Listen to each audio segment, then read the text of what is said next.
It's 1 p.m. and 1 minute now. So shall we? Shall we Okay. start? Let's do it. Okay. So good afternoon, everyone, and welcome to the public presentation on Challenging Time, Online Exchange and Research Residency program between Thailand and Taiwan. So we are officially live now, and we have about 8 people watching. Yay! It's good enough.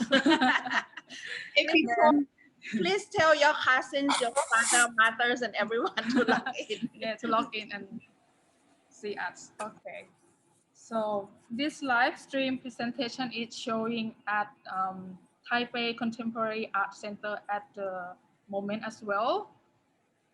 So I would like to shout out to our audience at the TCAC and online as well.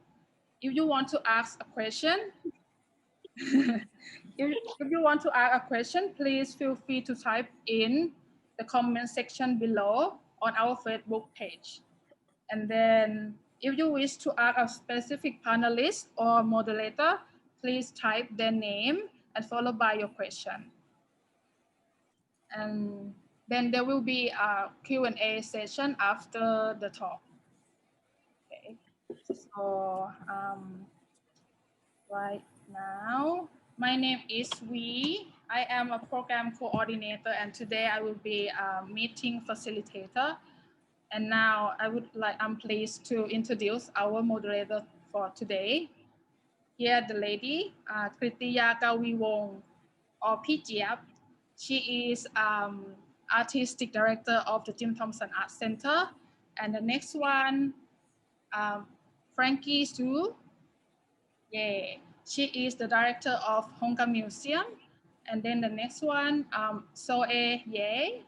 She is a curator from Hong Gah Museum as well, and she is the most dedicated artist supporter as well. Yay! So I think now some audience might have no idea about our project. So I would like our two director to talk about our project. That's okay? Yeah. First. Maybe Pijiap go first. That's okay? Yeah. Okay. Thank you so much, everyone. Ni hao, sawadee ka. I'm so happy to be here today, and actually, I'm really excited because I don't think it will be that exciting, but I'm really exciting at the moment. Actually, we've been go through this process for several times, but this is the first time that we do it online, with the public. Okay. So the starting point of this project was because of the Ministry of Cultures at Taiwan invited me to join the Southeast Asian committees, for the New Southbound policy, right? So actually we supposed to go to Taipei and, to meet, and do something together, propose the project. But because of COVID, right, so we could not travel, and the facilitators at the ministry kind of asked us, who's the members of Southeast Asia Committee, to propose the project. And so we needed to invite some organizations in Taipei. I'm thinking of Frankie right away, because I thought that we should really have to do something together with a museum that has quite similar histories and the collection, because what Hong Gah Museum did was a combination of traditional kind of collections and video arts and media arts and contemporary art, right? Which is quite close to what we did at Jim Thompson House Museum and Jim Thompson Art Center. So this is the reason why I invite Frankie and Hong Gah Museum to join. And the second one was because of the COVID times. And I was thinking of, let's do something experimental with the whole ideas of artist exchange and residency program. And actually we kind of challenge ourselves and you guys, like, how can we do it, and how can, for me, I think everything is possible no matter what, right? So this is a kind of encouraging artists to experimenting and do something more creative and, something out of the box, always, right? So this is how we kind of create this project in a very impromptu and simultaneous. So we have a very short period of call for entries, but I'm really happy to see a lot of interesting proposals from both Thailand and Taiwan. And and at the end, we got the really interesting 8 artists who kind of joined this board together, and I'm really I'm really looking forward to hear what you guys discovers, during this process. Okay, so that's it for now. Yeah, Frankie, it's yours. Okay, so I will be also saying something about this program. And again, very grateful that I have a chance and the Hong Gah Museum have the chance to work with Jim Thompson. Actually, we've been know each other for a couple of years, but never really have an official chance to work together. And like Jeff just said that because we have like a lot of similarities, and also I guess also in terms of the size of the institution, we're also quite similar. So that makes it very easy for us to communicate, and also, in terms of working structure, I find it quite smoothly this time to work together. So that's very nice. And also, when we know about this chance of applying for this fund from the ministry, we kind of thinking that, because I know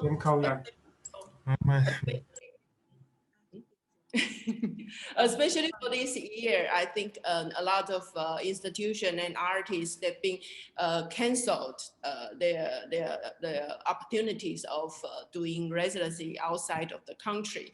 So it will be a very nice try of starting from online program, and then maybe if we look at it a long-term way, that maybe next year when everything is settled, or even the year after, we can still working with the same group, and let's see how much those artists can do in a long-term program instead of just a 3 months residency. So that is what I'm really excited about. And then also, of course, I really have to thank Wee and Zoe for all those communications, because, sitting in the office, I've been kind of a little bit participating from the side of all those online meetings from all artists or different expertise from Taiwan, from Thailand. And I think they're doing really well in terms of this online communication, which is really beyond my imagination. And I hope you guys all get something from this program, and looking forward to hear what you've been doing. Thank you.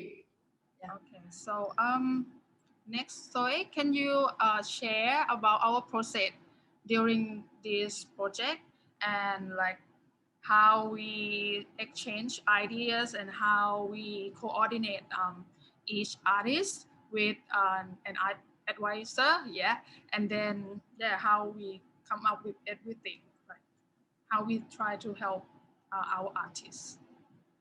Yes, actually the program begins in, I would say, late September, that we started to really organize everything together, and decided the way how of set up the criteria of how to start the open call for artists, and judge, and a criteria of how to choose the artists. And first of all, I want to thank all the artists who applied to this project, because besides the artists who share their thoughts with us during in the project, there are also many artists who wanted to join us but couldn't be here today. So I think it means that people really believe that in this under this circumstance of the pandemic, we still have a lot of passion in having exchange with different culture.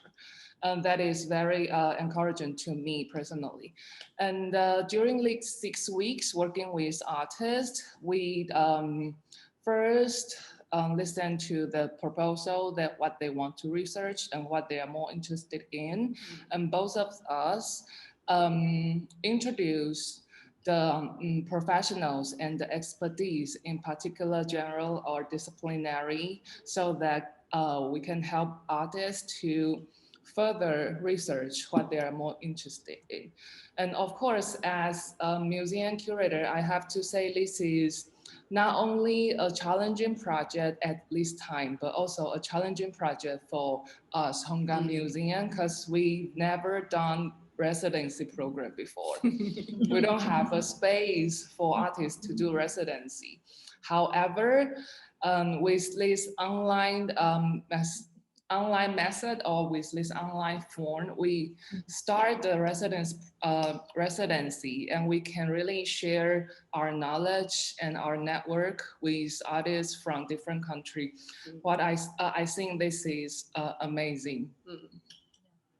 Yeah, thank you. So I think from now on, our audience know more or less about our project now. And then let's move on to our topic for this first session, which is walking through 100 years from two places. And the panelists are Sornrapat Pattarakorn. Can you wave? Yeah. And then Yi-Chun Sornrapat, he is now at Weimar, Germany. So it's quite early this time. And Yi-Chun, she's in Taipei, right? Yeah. And then Panachai Chaijirarat, or Ui, okay. He is from Udon Thani, Thailand. And then Ting-Ting Cheng, yeah. She is now in Taiwan too, Taipei. Okay, so but before we start, I would like to explain just a short ground rule for this session because we have a limited time. So if I put the hand signal like this, or I will send through the chat as well, like you have 1 minute to wrap up what you're saying. Is that okay, everyone? Okay, and then I think it should be okay. One thing, if anyone have a question or you want to clarify on anything, please raise your hand so we can see like you want to talk. Okay. So now I will let our moderator to start our discussion now. Okay. So since it was really interesting because for us, it's not that difficult to arrange the panel session because what you guys, I mean, your research and the topic is quite at some point, relevant, to each other. So that's why the first session is walking through 100 years is from two places, it's pretty much like descriptive. And, but we wanted to know more about, what the questions that I want to ask is what is your project in this online residency program, and what do you learn from this research process, and what are the most challenging issues that you face? Okay, so maybe each of you can give like 10 minutes discussions and presentations about the whole process from the beginning, and after you discuss with us and we discuss with consultant, what is your findings. And that would be a good start, from the first round. Okay, so I would give you 10 minutes each, and so if you wanted to go first, please raise your hands. I'm not gonna call your name. Yeah, Son. Okay. Great. Okay, please go first, Son. Thank you. Am I allowed to share my screen? Yeah.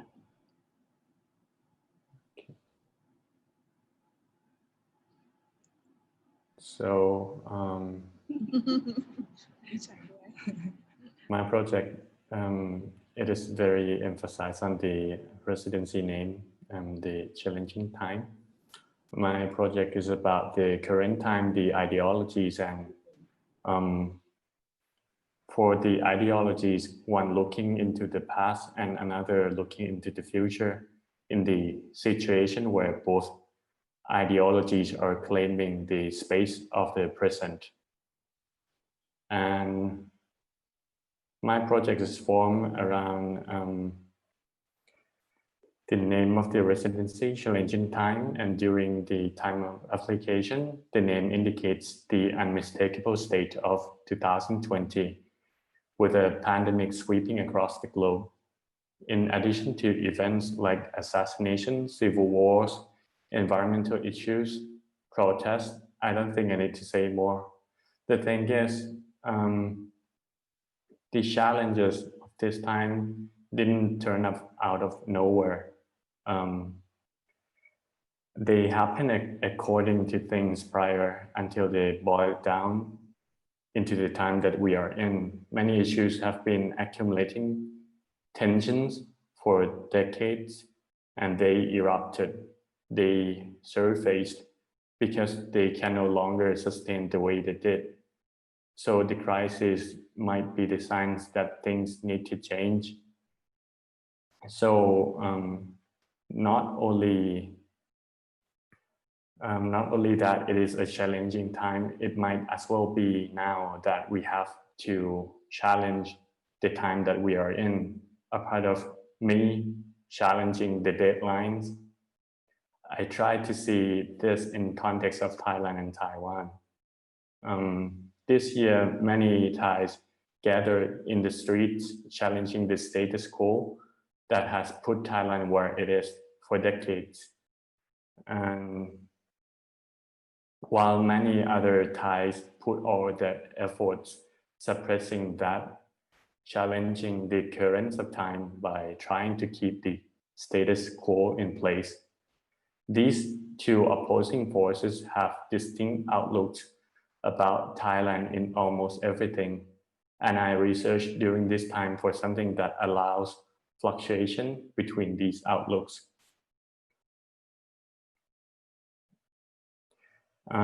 For the context of Taiwan, I think Taiwan has set a great standard of challenges it has faced and overcome, and that has been emphasized by how the pandemic is handled there.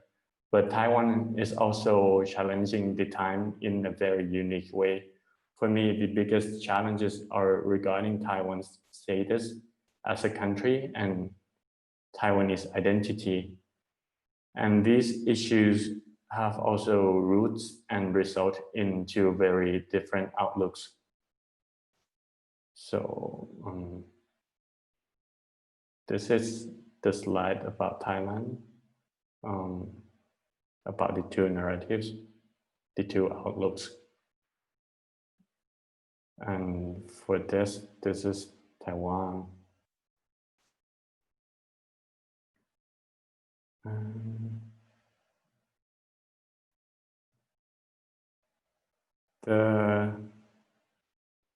The thing I have learned so far in this residency, firstly, I learned the compelling history of Taiwan.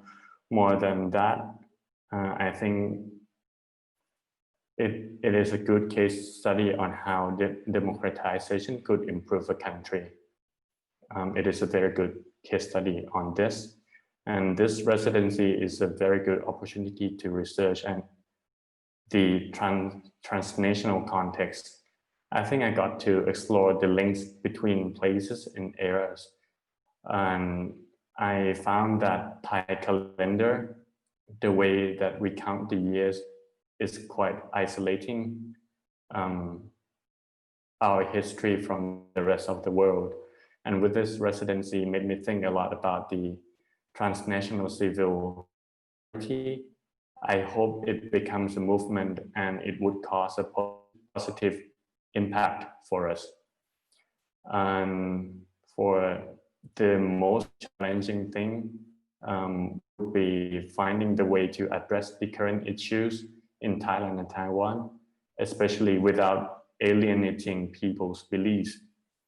I think the echo chamber effect is a great factor to many social political problems, and I tried on softening, even though my moral compass or what I perceive to be the objective reality has a very clear direction. I think it is a very important thing to find and construct narratives which would be inclusive, and that is not easy. Yeah.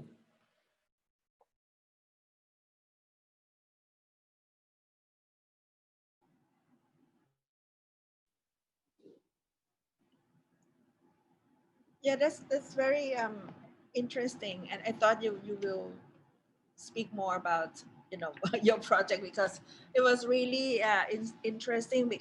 I was trying to catch up with all the dialogue between the artist and the consultant, and I found it was really it's really helpful for us, not only for the artist but for us to learn about I would call it like a comparative histories, between Thailand and Taiwan, and for me, it was really helpful for us, because uh, a lot of artists communities and people in Southeast Asia, we always kind of obsessed with our national centric kind of history. So it was really nice to know, and also to learn from our neighbors, especially in the other area, like in East Asia, and Taiwanese kind of historical reference. It was pretty much relevant to us, and it was something that can give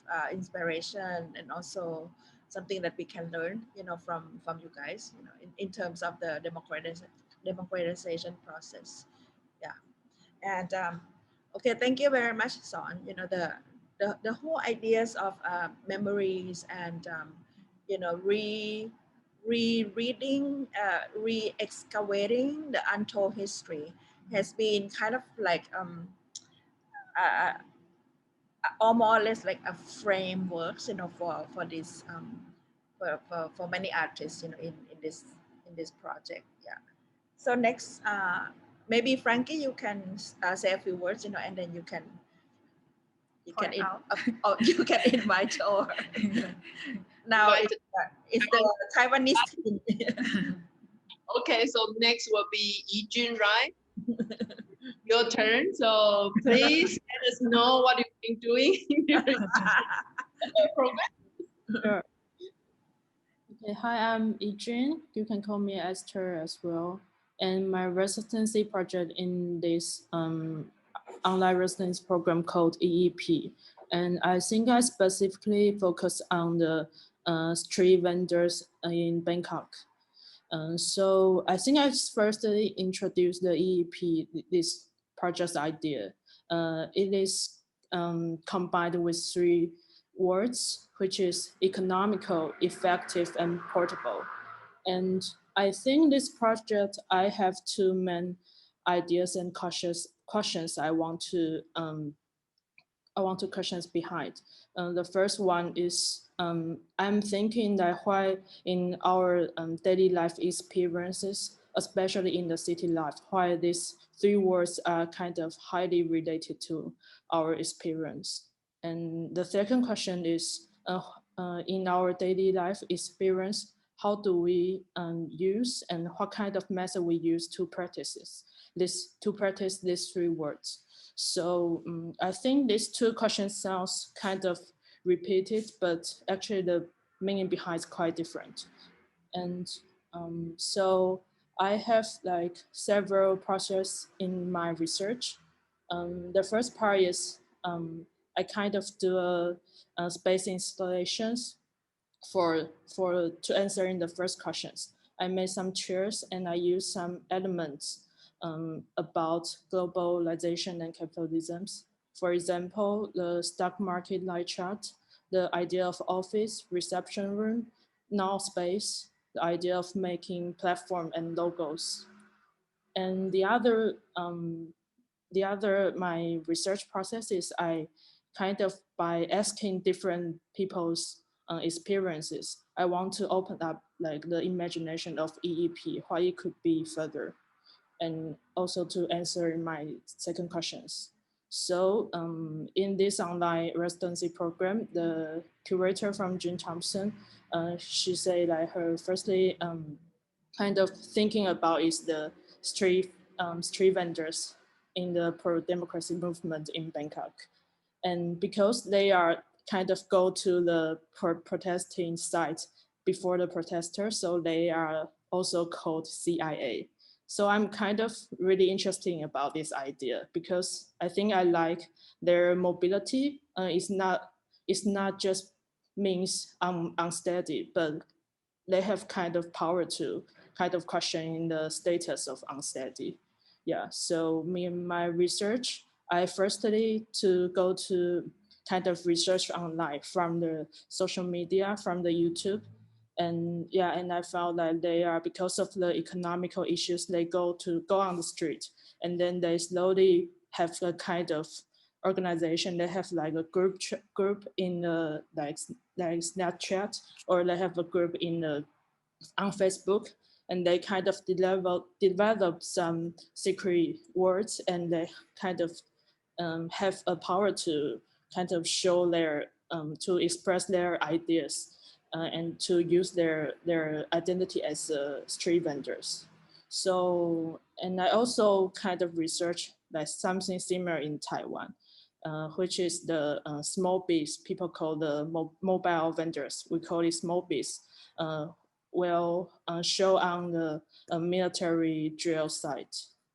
And they also know about the military schedules. And I think their identity is kind of interesting, because everyone loves them, and like, but they could be like a spy, yeah, and they could also use their identity, use their roles to play something. Yeah, so I think the most difficulty in the research is like how to get more details, because I can not go to the Bangkok by myself, but my research kind of rely on the physically movement, and need to have those kinds of interview with them, and not just once, but many times, and to really feel the atmosphere on the street, and the space of scale on the street. But I also learned a lot. The consultant from in Bangkok is quite helpful. And also I found the online residency is kind of interesting, because although we use the technology, but it's kind of back to a kind of really original way to contact each other and to have a dialogue, because we are really rely on others' helps, yeah, to get more messages or to have a discussion. Yeah. So that's it. Okay, great. Thank you, Esther. Actually, I know that Esther has a lot of other works that is very related to, say, modern society issues. And I guess this is a very crucial time for Thailand, that you have this movement in the street, and also involving apparently the whole society, no matter what kind of level that is.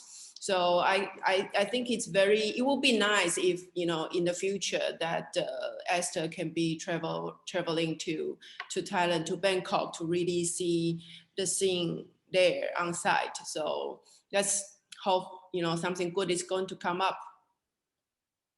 Yeah, hope so. Mm. Not 100% sure that we can go back to the normal life, you know, so There's no going back. We're no, moving. no, I mean, new normal you know, life. prepare for this kind of like online stuff, you know, even though we don't really like it, but we really like have to rely a lot, you know, on screens, you know. And I think it was really interesting to hear Yi-Chun speak about you know, the way that people kind of started to dependent, you know, on each other's. For example, like I just watched your discussion with Krishnapong, you know, and I think he gave quite a very insightful comment, you know, for your projects, you know, like the way that people rely to each others within the mobs, you know, like in a very kind of ad hoc ways, you know. And I think it's kind of a resonance, you know, to what we are doing at the moment, you know, like, you know, started from day one that we don't know anything, you know, about Taiwanese histories, you know, and for me, you know, I learned a lot, you know, from the artists' kind of initiated questions, you know. For example, what Sorn's interested in the white terrors, you know, and the way he spoke with Sandy's, you know, and how she guided him, you know, to know more, and also what Ting-Ting, you know, discussed with Kridpuj, you know. And I think it was really kind of it was really helpful, you know, for us to understand more about the questions that you from outside, you know, raise for our kind of context, and it's also help us to understand our society more. Yeah, and I would like to hear from you more on your kind of ongoing research, you know, and it was really nice. If anyone wanted to know more about each artist project, you know, please go to our YouTube channels, you know, because that would be like an uncut versions, you know, of a very in-depth kind of research process that the artists develop, and the consultant and expertise from each countries, you know, gave to them. Yeah. So please, Uila. Okay. So where is your, right?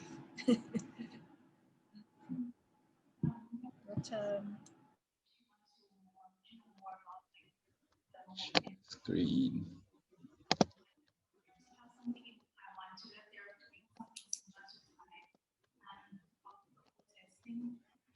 The Facebook group called Taiwan Allies for Thai Democracy. Okay, so in this project, I continue my research about my hometown during the Cold War period. And my research for this topic explored a similar timeline in and around Beitou in Taiwan.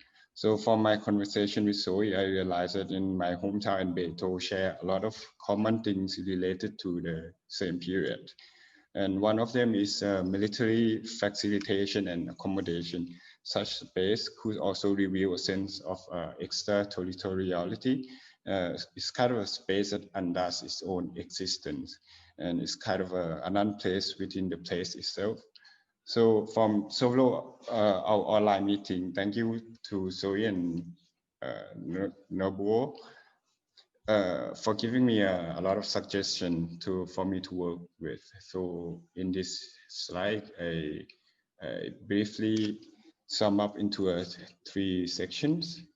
So the first one is military dependence village, which populated in Taiwan during the late 1940s to 1950s. And this type of housing is actually to house the Kuomintang army, which evacuated from the mainland China. And the military housing area is one of them is in Songli district, which is in Taoyuan city near Taipei. The district also has Southeast Asia community and cuisine. Such happening can be traced back to the Kuomintang troop, where they evacuate from Yunnan to the south of Burma.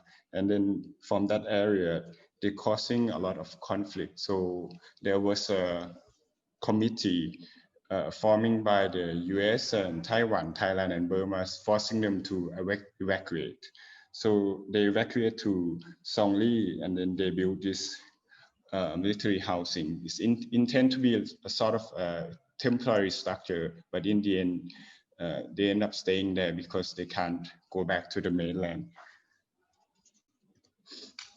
And the second section is the US military housing, which is, I think there are about 3 or 4 areas in around Beitou. And this slide showing 2 of them. One of them is the Yi-Chun military housing, also known as the Grass Mountains. And from the start, the blueprint and the construction plan for the project was already within the US decision. So it's kind of already suggests a sense of seclusion. And the other one was the Wellington Heights. And also in Yi-Chun military, also there's a controversial incident that happened, which caused a riot later in 1957. So now this housing also been preserved as a historical monument. And then the other section is the white group or Baituan, or it's forming from the Japanese former Japanese soldier who fought during the World War II. And then after the war end, there will been trial, and then in the end they were they were found unguilty with the support by the Kuomintang. So, but later on, all this story was secretly hid by Chiang Kai-shek. So he made this group work for him and make this group sort of supervise his army to fight the communists. And on the bottom right hand picture here, you could see one of the house of the white group is actually located at Beito. So from that three cases that I mentioned, it's sort of you can see it's sort of imply this notion of extraterritorial in their physical context and also in historical content. So thinking toward my work and visualizing it, I would like to create a kind of intervention art piece, and just like as a starting idea, I guess. And I want to construct installation that reflect the overlapping of different reality of the space in a gallery context.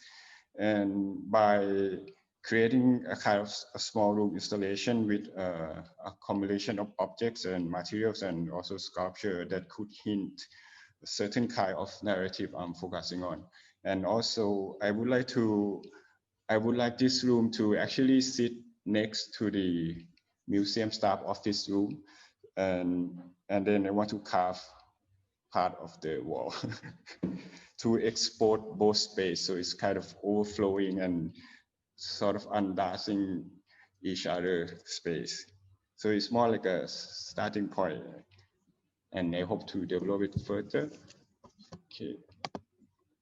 And what I learned from this project is that I got to doing my research in more wider and broader perspective from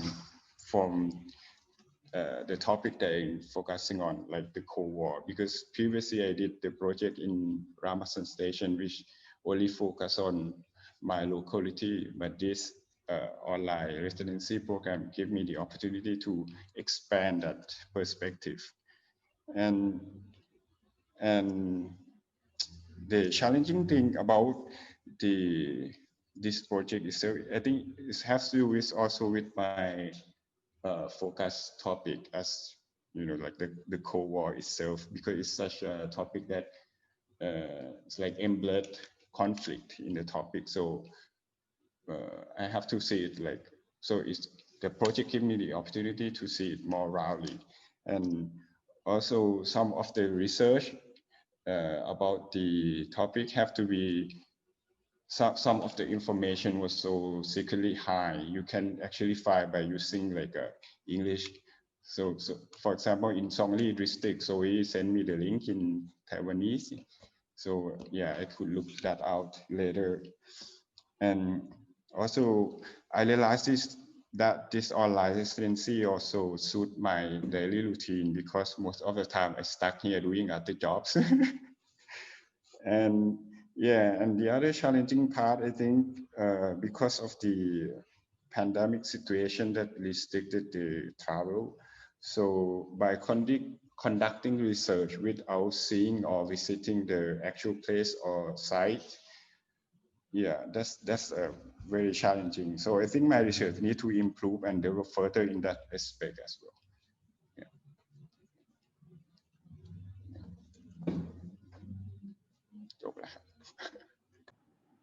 Yeah, thank you so much. I'm really happy that you expand your research, you know, from not only Isan and Laos, you know, to Taipei, because I think in Southeast Asia and in East Asia, that's the trace of the Cold War. It's still there. The remnants of the Cold War is still there, and especially in Thailand context at the moment, everyone's kind of go back to revisit that period, you know, and it's kind of like still haunt us, you know, and it's still also debatable, you know, among our generations and also in the arts community and academia, like why do we have to go back to that period again, you know, how is it relevant to us at the moment?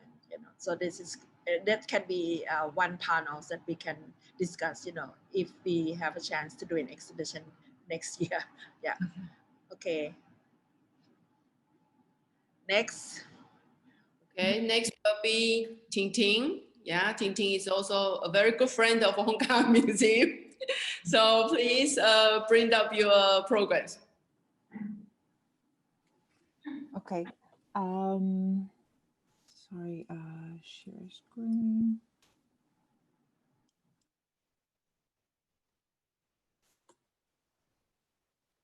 Okay. So hi everyone, I'm Ting-Ting. I'm happy to be here. So I titled my research "The Ways to Reach the Island," and I chose island as a starting point.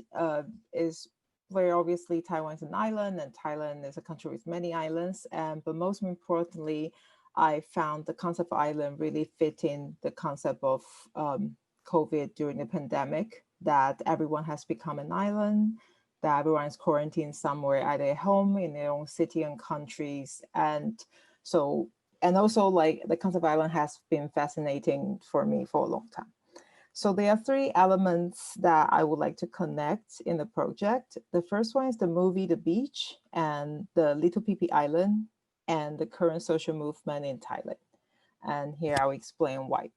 So first is the movie The Beach. In the movie, in case if anyone hasn't watched it, a group of Westerners were looking for a paradise in Thailand. And it's a legendary island that no one knows if it's real. And then found it, but they had to keep it a secret because once too many people find out about the island will stop being a paradise. And here I need to bring up the idea of utopia. So writer Lyman Tower Sargent argues that utopia's nature is inherently contradictory because societies are not homogeneous and have desires which conflict and therefore cannot simultaneously be satisfied. So what I'm trying to say is utopia is a highly subjective concept. The existence of the utopia relies on the existence of its members who consider the place a utopia. So when the term was coined, it was referring to an island near South America by Thomas More. And I don't think it's a coincidence that the concept of island and utopia will come hand in hand in many references. In the book I read by curator Helena Lugo, she talked about the relationship. The idea of the island works as an umbrella that exacerbates our needs in the shape of desires and pipe dreams, precisely because it is secluded in the hopes and that isolation leads to beginning. After all, the island seems like a place where utopias can indeed happen. They see the world from the distance as if they wouldn't belong to it, but simultaneously they cannot escape from it. They are isolated yet not alone. Artist Carl Gent also stated that an island is a good place for utopia because it gives you a clear outline of where it happens, and it delineates a zone that is decidedly not utopia. In the case of an island, the zone is the body of water surrounding it. So here the body of water has become a reference of the status quo. And the third thing I want to talk about utopia is utopia comes from Greek, which translates as no place and literally means a non-existent society. So the word itself implies its non-existence, the unreachability of utopia. So back to the movie The Beach. So if I apply the concept of utopia on the movie The Beach, and I have found the paradox that if the existence of the utopia relies on the existence of its members and who think it's a utopia, how can an island be utopia if no one knows it exists? But how come once the island becomes reachable and known, it will no longer be a utopia? So the second element, like I mentioned, I'll try to connect in the project is the island Koh Phi Phi Lake. And the island is part of Thailand, is also where the movie was made. In 1999, the production company destroyed the nature of the island by removing part of the forest in order to widen the beach. And for me, I noticed the same paradox that in order to show the utopia, we have to destroy the utopia first. And in order to maintain a utopia, we mustn't show or present it to keep it unknown. And again, the same paradox happens that how come if it's utopia, if it's not known? And also because the movie brought too many tourists to the island, which caused damage to the island's nature. So in 2018, the authority decided to close Maya Beach indefinitely in order to protect the island, allowing the nature to recover. So again, the same paradox, like in order to protect the utopia, to maintain utopia, we have to stop people from coming. And again, how is utopia if there's no subject? So it has become like a loop, link for me, like the beach, Koh Phi Phi, utopia, and the concept of island, they all represent something we want to reach where we cannot. And in a way, I felt like this, in a way, signifies my current situation and the whole concept of the residency, that it symbolizes our desire to cross the border, the impossibility of traveling physically during COVID. And the third element I would like to connect here is the social movements in Thailand. So what is the connection between social movement and utopia? So here's a short definition of social movements: actions with intention to change the existing social system. And writer Richard Noble also described utopia literature as the literary form opposing an imaginary alternative to challenge the present status quo. So here I link them together, and I believe that we can see social movement as a way to reach utopia. Or even further, can we see utopia as a method, as a social movement? And here I'm going to quote sociology Luz Levitas. The core of utopia is the desire for being otherwise, individually and collectively, subjectively and objectively. Its expressions explore and bring to debate the potential contents and context of human flourishing.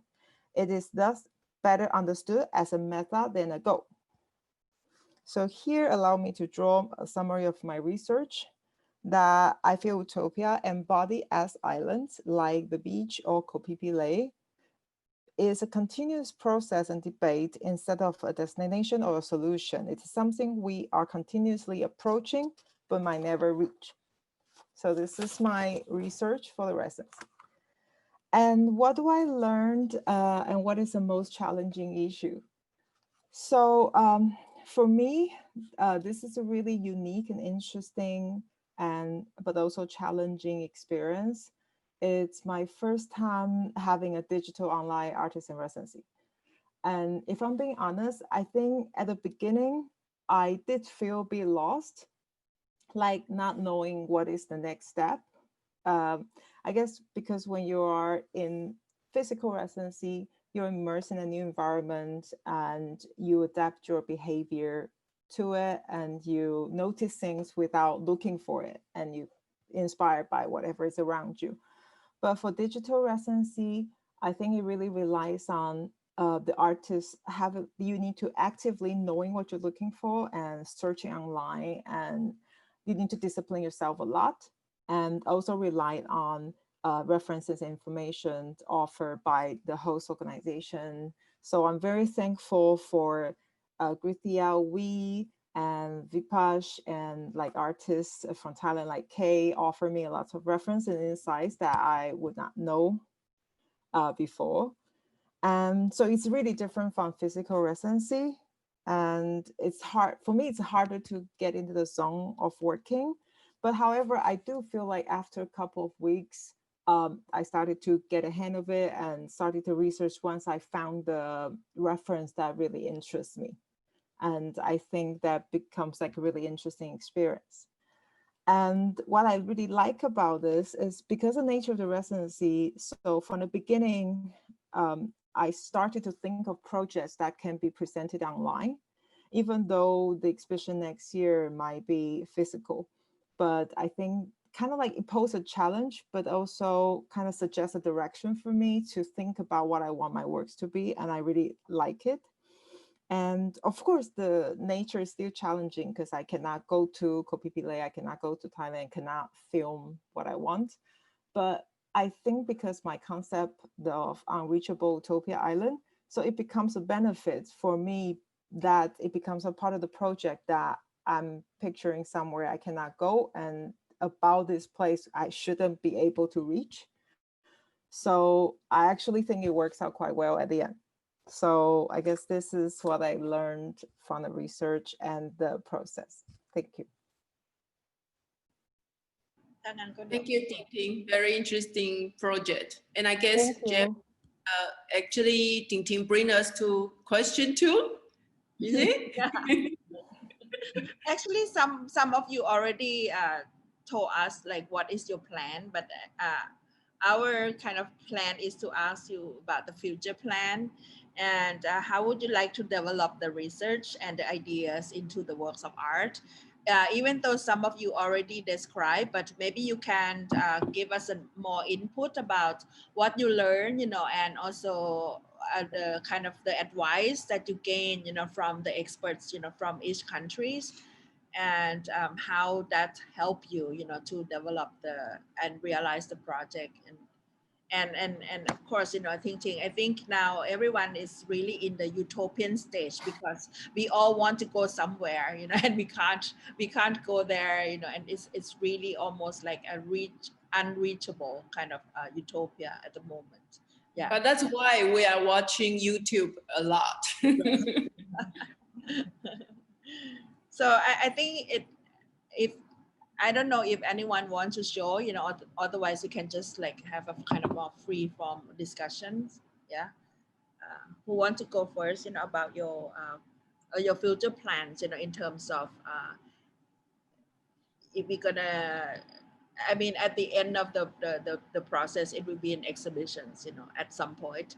But on the ongoing and during the ongoing process, you know, maybe you can kind of give us some more information, like what kind of stuff that you want to develop. Yeah, Ting-Ting. Okay. You can still hear me, right? Yes. Okay. Okay. So yes. So I have several plans and ideas that I want to do, and the first one is I would like to make a virtual journey to the island. And I choose virtual journey because I think currently most of us outside of Thailand cannot go to the island, like I mentioned, and none of us can go to the Maya Beach because it's closed by the authority. And the actual impossibility of physically going there becomes this metaphor of the concept of unreachable island that I mentioned earlier. So what I did, I actually made an 8 minutes video. I did is collected footages on YouTube. Like Frankie was saying, we watch YouTube a lot. That I collected footage on YouTube of Western travelers going to Koh Phi Phi Lake and approaching it. So I selected one that without obvious human figure in, and I put all the clips in an order from far to close to the island. So it becomes a video of continuously approaching, but without arrival. And in the voiceover, I combine my own research and become like a narrator and the movie, The Beach, and becomes like a trailer, an entry point of the research. And if you're interested, I think it's in the pre-recorded conversation with Vipash, or if anyone can just send me an email, I can send you a link. And I don't see it as a finished work, and I would like to working on this virtual journey further to develop a more complete journey there. And I did a second thing is it's from a video I found online. I have already shared before.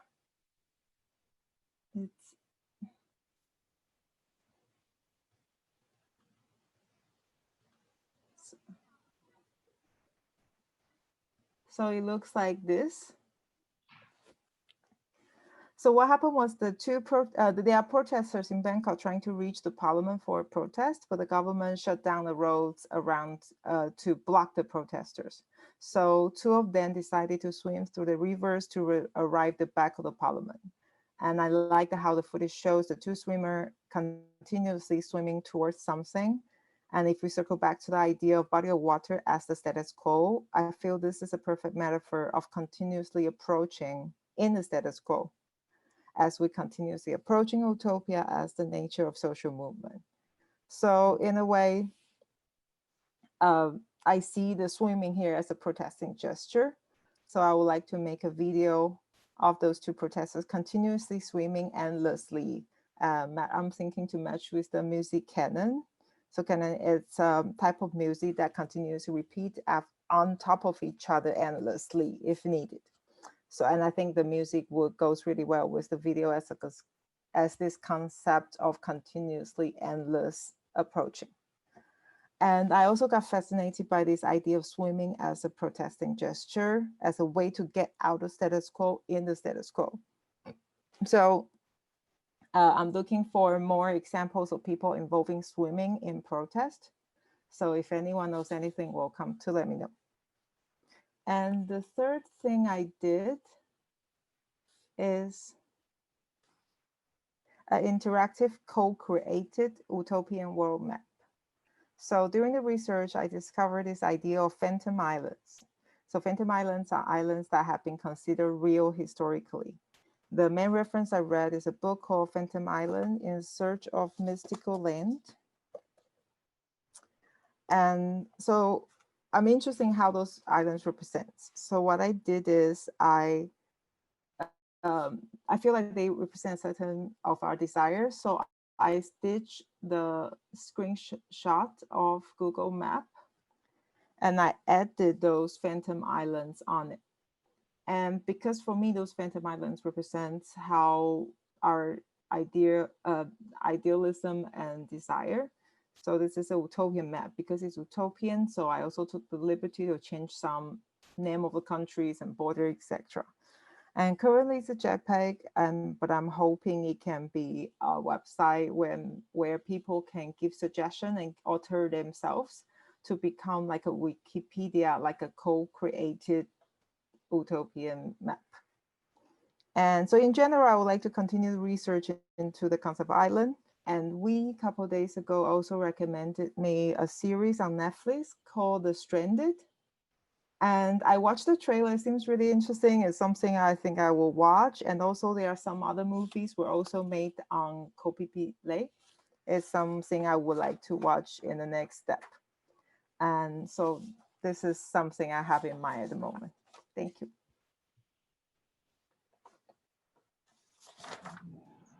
She did so many things, and I think it's already finished. And I really like the ideas of the map, you know, and that can be an ongoing project, right? That so how far is it? I mean, it's like ready to exhibit, or what is the stage of this project, of this utopian cartography? Currently, there is a JPEG and quite high resolution, so it can be really big, but I'm still figuring out the technically to make a website, because I think it's interesting, but currently this is my version of Utopia, and with Phantom Island, I still hope it can be a co-created one, like people, like Wikipedia, people can edit, but I haven't figured out I think I will need to work probably a web designer to figure out how to make it a website that people can make suggestion and how to alter it, etc. So it can be a work, but for me, it's not completely finished. Yeah. But for me, it's very interesting takes on the new geopolitics, you know, that you can play with that, you know. And also, I think it's very important that, you know, because you keep inviting new participants to have more input. So this work can be like really ongoing. They shouldn't be in the end of the work. Everyone can mess with the work. I'm looking forward to, it really changing, and to the point I was even imagining the changing can be an animation that see how the map are changed, but it hasn't happened yet, just an idea I'm thinking. Okay, great. Thank you. Next. Son. Raise your hand. Call your name, but I see your smile.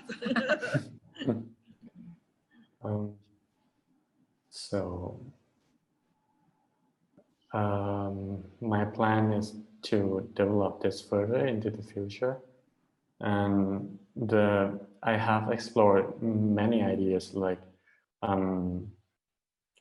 because I'm gonna share my screen a little bit. This is the part of the presentation that I didn't show because I think we have limited time. So naturally, I'm gonna make a work of space with combined kind of like two narratives between challenging the status quo and keeping the status quo. In Thailand, I feel that I can explain the situation by superimposing the picture of a clock onto a metronome. The time kind of flows like that. And I am interested the most in researching more about the thought about reformation of Thailand, because there are thoughts on each side, which is revolution is on one side and one to the conservationists, but it's not only that these are like two factions that are divided very clearly, because a thought on one side can also influence the other side of what they're going to do. And I plan to find a microcosm of the space which reflect these ideas. And there are still some ambivalence I have to clarify and decide, but for me, it is quite clear in my mind that I would like to develop the research into the works of space according to the inclusivity of space that I mentioned earlier. Spaces are spaces no matter who observes them. And for Thailand, I think I am most interested in the Chulayarnnon University Assembly Hall. And I am looking at a few more places with that the different demographics remember and forget different things, because Ernest Renan and said that a nation needs to remember something and forget something in order to be a nation.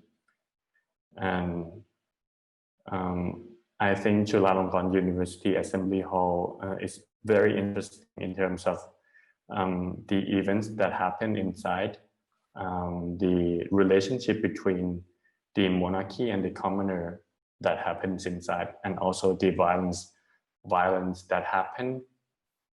And also the architect who designed this building also designed the Supreme Court, that is the building with the movement of the revolutionists that has been demolished. And I started this research from this struggle of claiming in claiming the public memory, especially in the public space. And now further on, I am curious about possibilities of the transnational memory in the present time. I think it could metaphorically be a backup file of national memory saved on another drive, like decentralizing what would be remembered for the well-informed decisions in the future. So the work is not only about the past and the present time, but also about the future.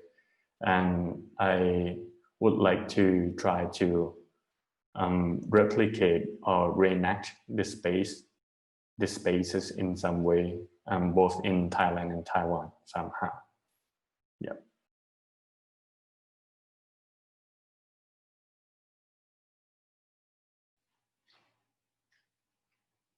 I think it's very interesting because Sorn, you are now not in Thailand, of course not in Taiwan too.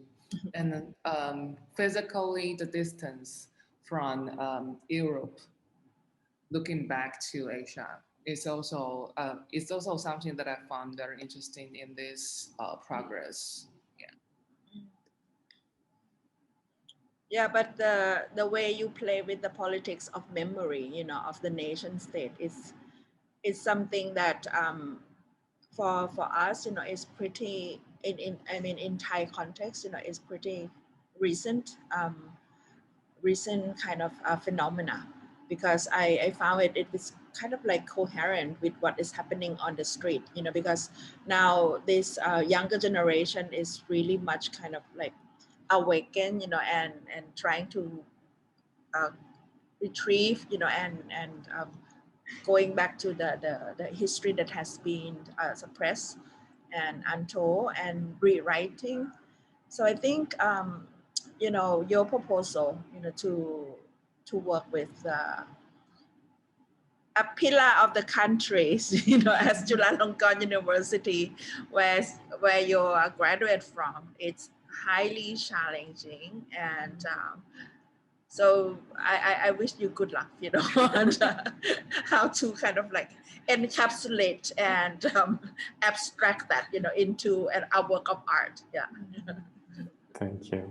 Okay. I think the pillar of the country also reflect the part of the lyrics written by Jit Pumisak, that he said, a man still stands challengedly, something like that. It really illustrates the picture of something vertical, something like that. Yeah. Thank you. So that's why we use the word challenging times. Yeah. I think we have to add S, you know, because it's not only one time. I mean, it's kind of times. I did add the S in my presentation. Yeah. I think we have to add the S. Yeah. I kind of underestimated that, you know. Okay, next. ใครต่อ Yi-Chun แต่เหมือนอุ้ยพูดเอาเนอะ Would you share with us what's your next plan? Yeah, actually, After you talk to Keng, Kitsanapon. yes, I think I definitely will go. Yeah, if I can go, if the pandemic ebbing, and I would definitely want to go to there to do some like interviewing. It might help, and maybe could be like further kind of do some collaborations with the street vendors. And yeah, I also think that like doing exhibition with the street vendor cart might be really kind of interesting. And yeah, but this is like if yeah, I need to go to Bangkok.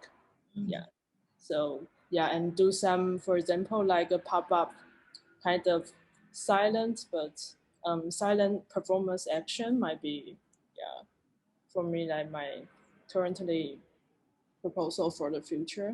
And but during the research, and I also found like there's something live streams that also just happens in the market side, or like for example in the fish market or in the like street market. And I also found it really interesting, like if I can do some how to say, to present the abstract concept or present the physical things through a virtual or immaterial forms might kind of interesting for me also.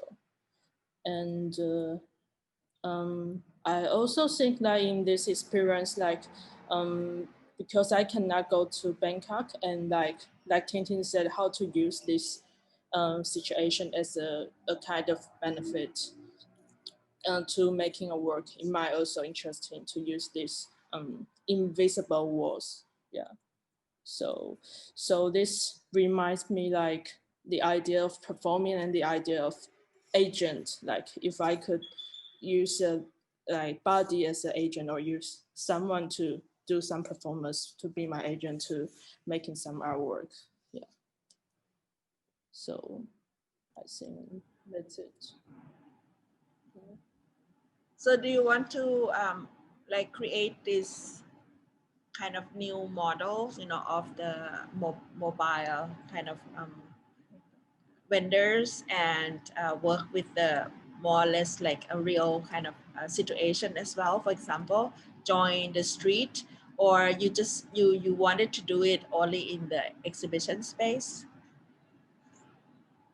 I think, yeah, definitely join on the street might be more challenging, but might be more exciting. Yeah. experience into making artwork more unknown, and that's how I like. Yeah, but I forgot to recommend you, because after I listened to your discussion with Kisanapon about the vendors, in Thailand, and the history of vendors, I actually in Southeast Asia, there's a lot more, not only in Thailand. You can also look at the streets in Manila, or in Indonesia, or even in Vietnam, because there's very rich street vendors, kind of atmospheres, and I think in each countries we have our own aesthetics, and our own kind of functions, Yes. Yeah. Okay. It's very exciting. It's really kind of interesting, like the street culture. They have their rules, and they have kind of organic rules they gather together, but which is not the rule we think. Yeah, they kind of gather together organically. It's quite Yeah. But the problem in Bangkok was it has been kind of wiped out, because of the new regime. And actually, we in Bangkok, the cities has been very proud, of the street foods, right? But the problem of the new laws that they're trying to kind of clean up. So at the end, we heard that Singapore is trying to claim that, the street food is their culture heritage. It was really interesting for us, to hear that. Okay. So that's Uy, right? So maybe we go to Uy, Panachai. So toward the artwork, as I have shown in my previous presentation, I think I will develop the idea into a kind of installation that intervene with the space, that reflect kind of extraterritorial of the museum space and the office space. And I'm also thinking of, because in the installation the installation has to deal a lot with in terms of the materiality of the objects. And yeah, so I will be looking at this. I will be researching these sort of objects as well, the object that can speak out, that have its own insight in a certain way. And I think I will be practice building wall. Just kidding. So I will also looking at maybe if I could also conceptualize into a sort of a smaller scale work as well. And I hope to do an interview online through a Facebook group, because I found there's a Facebook group which formed by the group of people who used to stay at the military housing in Beito as well. And yeah, and I think hopefully I'm planning to travel to north of Thailand, where you can still see the remnant of the period there, and maybe in Chiang Rai and Doi Mesalong, and yeah. So then hopefully I can travel to Taiwan too. Yeah. Yeah, maybe it's interesting for you to go see the Army 93, at Mesalong, which is it's always a kind of fascinating topic for our Taiwanese artist friends. Whenever they come to Thailand, they're always trying to follow the Army 93's trail.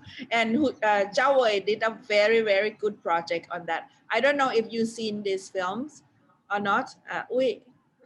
Did you see Zhao Wei's film about the Army 93? I've seen his conversation in the YouTube, but I haven't seen the actual but work. maybe we can send him about 2 or 3 films of one of the guy who was working, as a kind of like a hitman, you know, and later he become the head of the church, in around the Majan area. Yeah, actually, I grew up in that area, so I kind of like it's part of my childhood memories, of this Army 93s.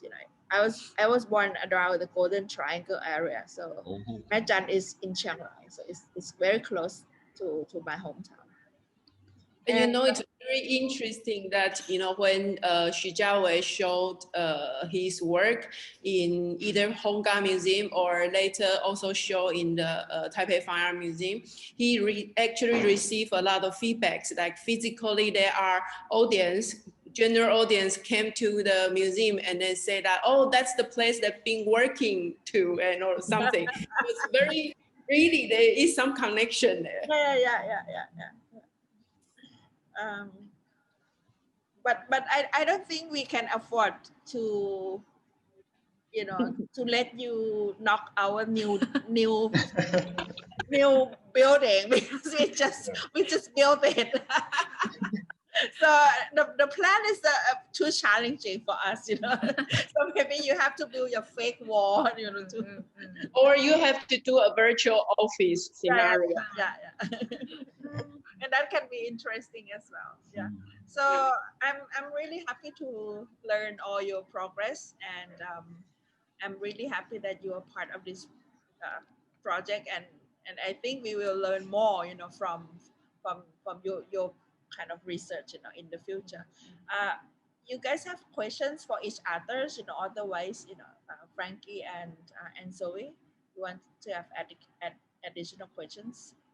Any feedback? We have 15 We have 15 minutes. Oh, good. Yeah. I think we're good. So far, so good. Yeah, it looks like they all have an idea of. Really Yeah. So that's good. That's good. You're doing well. So shall we have questions from the audience? I saw Manuporn there. I don't know if she's still there. Oh, Frankie, you have more questions? No, I think we're good. We're good here. Yeah. Ready. Yeah. We didn't receive any questions online, right? So no. So let's ask questions ourselves between us.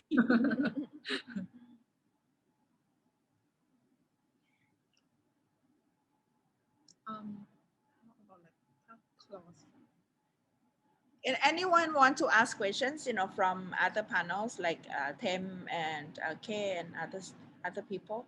You guys can join the discussions, and you guys can also share the frustrations, like we without like talking about unable to fly in each other countries. So maybe there's some other suggestions, to work on the research, right? I don't have, I don't really have a question, but after seeing Ting-Ting's project, I have another reference came up in my mind. It is a Buddhist kind of folklore about his past life. In Thai, we call him Pramahachanok. So there's another context to swimming. That's great. Yeah, that one too. Ting-Ting, I will send that to you too. Thank you so much. I totally forgot about Pramahachanok. Yeah, we send her Susakorn. It is one of the Buddha past life where he had to kind of train in like one of his parami. This word is really hard to translate. Charisma. Yeah. Work on his charisma, and that past life he has to work on in usaha. What's the word in English? Like, my God. Diligence. Diligent. Oh, so he at one part of the story, he had to swim across the sea. So you might find that interesting as well. Yeah. Thank you so much. Yeah, so if you can send it to me or type the name to me, I'll be very thankful. Yeah, I'll look it up in Wikipedia and send into the. Thank you. No, but Ting-Ting, you mentioned about the ideas of swimming as a protest.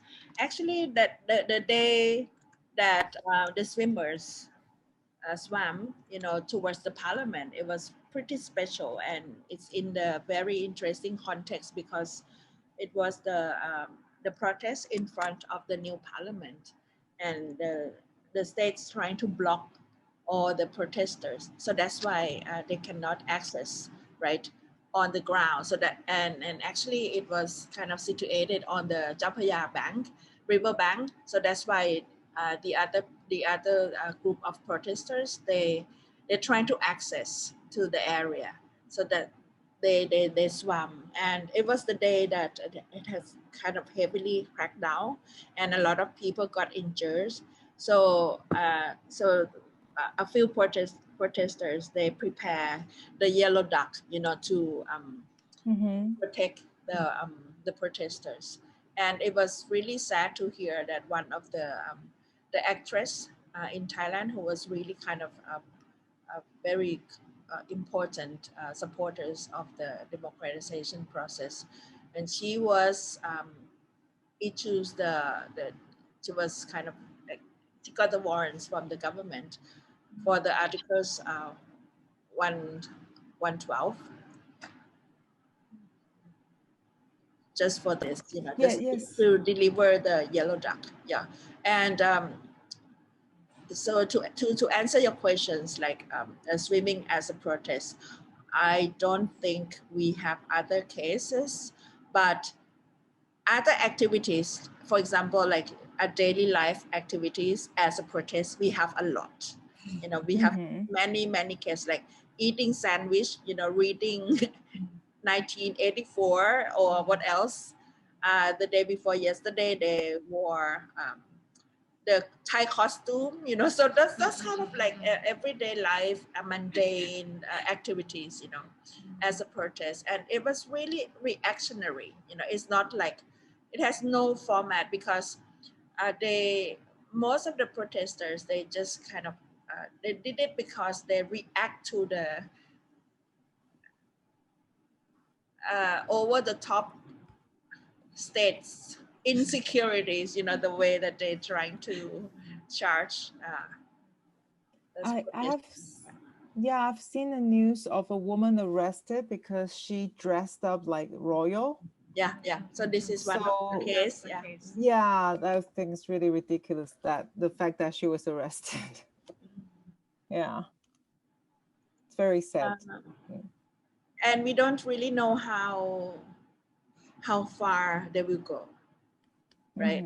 So this is a little bit depressed, to see this. I also try to find like other footage of the swimming and of the same swimming, but funnily I couldn't find others. I only found one website have filmed the two swimmers swimming. But yeah, there were some, I've seen some other activities from I've been subscribing to some Facebook groups, and some of them were in English, so I can understand some part of it, yeah. And actually the two swimmers, they are very famous political activists from Nonthaburi. Yeah, so we will find the name for you. Thank you.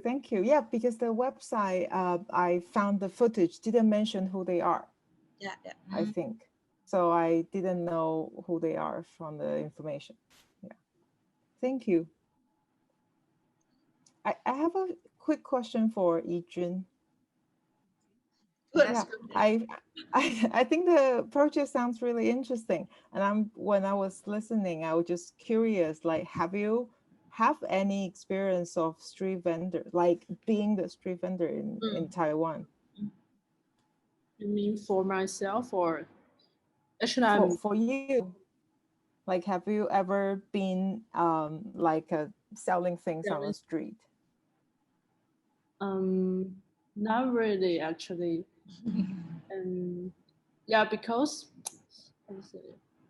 I think my only kind of experience is like my grandma, because she's a farmer and she will go to stay on the street side and to sell like her vegetables since she plant. Yeah, I think the street vendors. Yeah. But mostly I'm like a consumer to buy things.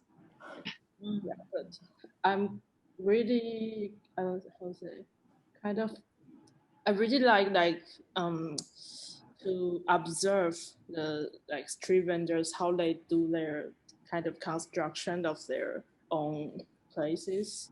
Yeah.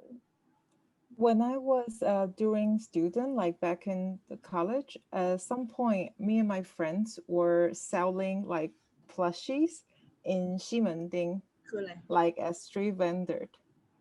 And it's actually quite interesting. I don't know if that experience would make you like knowing more insight of being a street vendor.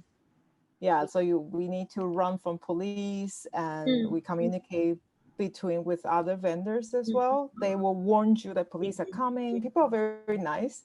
And yeah, I don't know if that will be interesting for you. Yeah. Yeah, actually, like, few days ago, I kind of go to some construction site to try to do some interviews with the bees, the little bees I mentioned in my presentation. Yeah. So yeah, maybe this is a further steps to go to vendors. And Yi-Chun, maybe it's interesting for you to ask them where did they come from, because most of the street vendors in Bangkok, especially, they come from Isan area and the North area because of this, this kind of internal migration. It happens like since, I think, heavily like after the Cold War, and during the economic crisis. And a lot of people could not really survive in their own area, so that's why they migrated to Bangkok, and then they kind of form the new class in Thailand, which is called the urban poor. And Kisanapong he's really interested in those clusters, of people, the urban poor, who's actually they are the one who feed us, and the problem is because of these new laws that they're trying to kind of clean up the city and the street, and we are worried, like, where are these people? And for us, I mean, a lot of street vendors in our areas that they did a really good job, and it was really good food, and we miss that, like we don't know where they are, yeah. So this is quite interesting, questions. So we have 5 more minutes. You want to wrap up? Frankie, you want to say something before we leave and go to the next sessions? Okay. Well, it's really, like what we said, that it's also the first time for us to have this kind of like really rapid online conversation, discussion. And then I guess we do a lot during very short period of time. Not only that we get to know all artists' practice, but also we try to connect them to different people who know different knowledge, and that's quite challenge for Joy and for we, I guess. So again, I would like to thank for their work, and also for the artists, of course. I think, well, you look like you are really commit to this project. So thank you. Before we close, I want to thank artists, Hong Gah Museum, and Zoe and Frankie.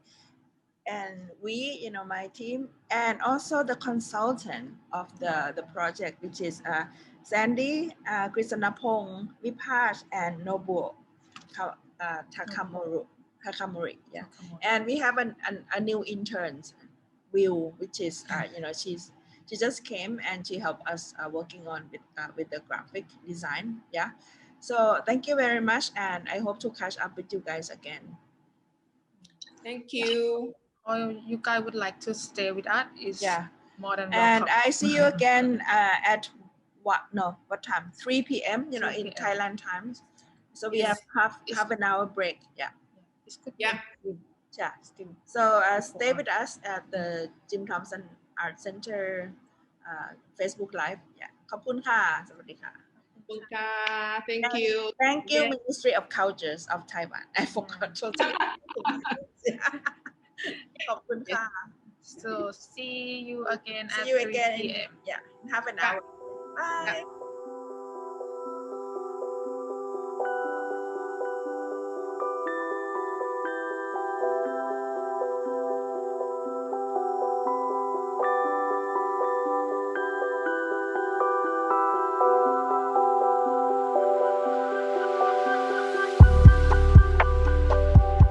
Introduce the project again, because we already did for the first sections. Well, if it's necessary, please cut the first section and then put it in the beginning of this section. I think so. We are live now. Okay, we are on now. Yeah. Okay. So maybe just do like a brief introduction. Okay. So we are now in the public presentation on challenging time, online exchange and research residency program between Thailand and Taiwan. And we have 3 moderators today, which is Pijiap Kittiya Kawiwong. She is an artistic director of Jim Thompson Art Center. And Frankie Chu, she is the director of Hong Gah Museum. And Zoe, she is a curator from Hong Gah Museum as well. And our topic for this session will be weaving in and out through sound and image. And the panelists are Kridpuj Sando. Can you wave so everyone know who you are? And then he is a general practitioner and writer as well. He is interested in human and non-human relationship. He started to program film screening and also film critics since 2014. Okay, so he is 10. And next one, Yen Yu Cheng. She is a Taiwanese artist. Where are you? Are you okay? You seem very cold. So she is an artist who really fascinates in textiles and also puppets. And next one, Chulayarnnon Siriphol. He is an outstanding Thai artist. He has many shows right now and also at the Hong Gah Museum. Right. And then the last one, Enkaryon. He is a Taiwanese artist and he really fascinating about linguistic kind of art and sound art as well. Okay. That's all the panelists today. Yeah, thank you, Wee, for introducing. And I thought she forgot to introduce herself. This is Wee. She's a coordinator at Jim Thompson Art Center. And welcome everyone for the second sessions of the challenging times, the public presentation today. And the title of this session is also quite interesting. It's about the weaving. What is the title again? Weaving in and out through sound and image. So, which is more or less related to performative and media-based works, which a few artists working on film and some of them working on sound and textiles. And we've managed to kind of working and assisting their research closely since the beginning of the project, right? And I would like to ask everyone to talk about your project in this online residency program, and what do you learn from this research process, and what are the most challenging issues that you face um, during this residency program? Yeah, if anyone wants to start first, please raise your hands. Otherwise, we will call your name. Tim. Okay. So I have to answer the first and second question. First, and then I will ask you again. I mean, first and second in ทีเดียวเลยใช่ไหมครับ Okay. Well, my project after first of all, I have to thank for great introduction from B, and thank you Jim Thompson and Hong Gah Museum for selecting me as a participant in this online this residency. And well, my project actually at first my proposal it's quite broad. I mean, it's quite broad, and I'm trying not to narrowing it too much, because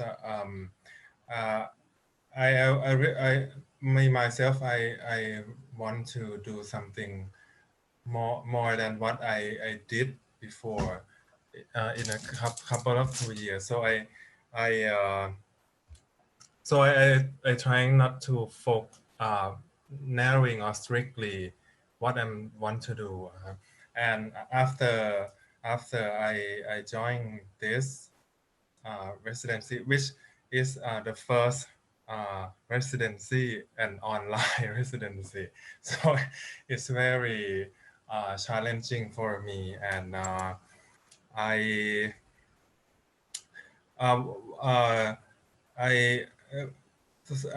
and especially I have to thank so that introducing me to meet with Sun, right, and Mr. Austin, that both of them helped me a lot to contemplate the project, and what I really want to focusing on is I want to do something new, but in the same time I going back to what I familiar with the most is film screening, and but this time I want to expand the screening, not just only in the gallery or a white cube space. I in around two weeks, past 2 weeks, I managed to connect with a couple of people in Khon Kaen. For example, teacher, the teacher, the elementary teacher in local school in Khon Kaen, yeah, and also the professor, the doctor in Khon Kaen Hospital, that I want to screen this program, and they're really pleased for me to join this project, and I also had a conversation with Dr. Nin in Phuket, yeah, and we may I really want him to join this. Maybe it's kind of a panel discussion about how can we expand the cinema, and maybe have a conversation after watching these films in focusing on what I'm interested is the clashing between modern and pre-modern concept of healthcare, and I'm trying to decolonize the modern the modern concept of care, which is strictly and narrowly defined. And I really want to open the virtually and virtual and actual space for the discussion through the films, which films acting as an agency that we can exploring the local history that may relates to the health and also the suppressive history of the local people. Yeah. For example, in Khon Kaen, we managed to screen the film in Siriphol district in Khon Kaen, which previously it used to be a communist insurgency based in around 1960s, and we had one short film that I tried to manage. It's called it's a film about the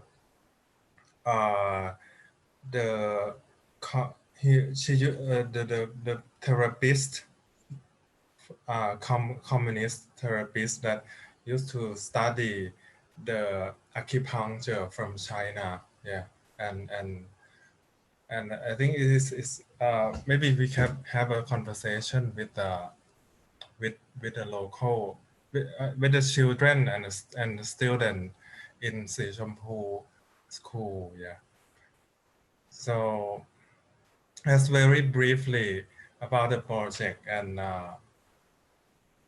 what challenging me is the most is I think the film.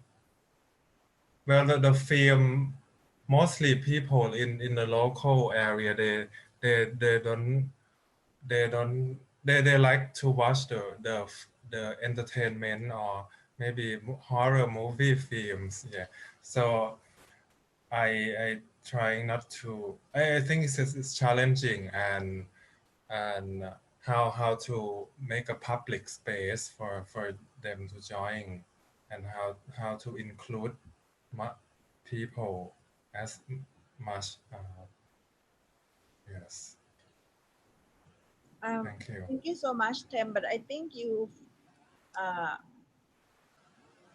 I saw your conversation with the consultants, and I found it's much more clearer that as you explained, because for what you were trying to do at the beginning, it's kind of between film screenings, and you also trying to do something like a kind of installation, right?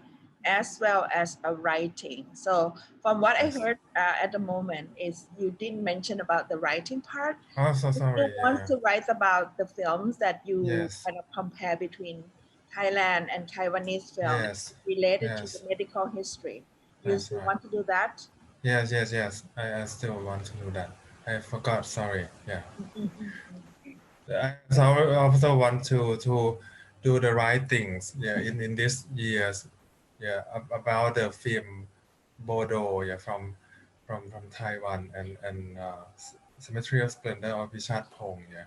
To comparing the history, and also film screening. I also managed to use the film from Austin recommendations. Yeah, to use in the film screening also. Yeah, and I think if you wanted to work with the local students and people in Khon Kaen area, as well as the hospital, sometimes I think we kind of underestimate them because when what we experienced, with Apichat-Pong, when he showed the film to people in Bangkok, and it was really interesting because people don't really get it, but once he showed it in Khon Kaen area, people understood it right away because it's really relevant, to them. Yeah. So as Benedict Anderson critics about the tropical melody. Yeah. But I think it's challenging because we in it, yeah, maybe we underestimate the local community, but I'm trying not to make the film or art film or what's the so-called not to make it as an alien thing. So that Yeah. for yeah. So that is another maybe challenging, to selecting the films, for the right audience. Yeah. And I think we can discuss about that later. Yeah. Thank you so much. Yes, thank you. Next. Next, Edgar. Okay, Anka. Sorry. Okay. Both of them. They want to. Both of them, yeah. Yeah. I made a place. I share the slide first. Yeah, you can share screen. Okay. On this one.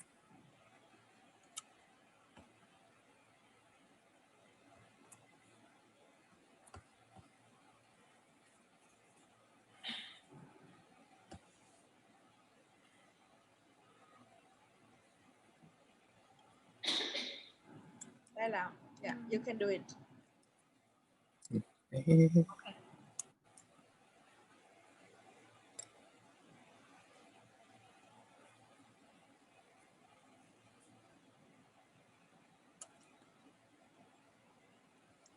Okay, I made 3 slides and also try to explain what is my project. Okay, the full screen. So my project actually is in the beginning, I hope I can start in the one concept of the Thailand poetry, the Sampa, and I hope I can use this idea to apply another one bigger project. And this slide just show what I want to do. So I try to use the sound or voice, a spatial voice, as a language the parasite for climate change.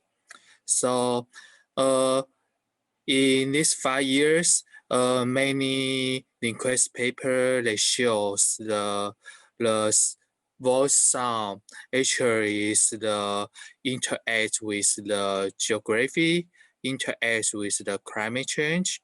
So I apply this idea to some project. So this is just the some data or paper what I mentioned in in the every meeting.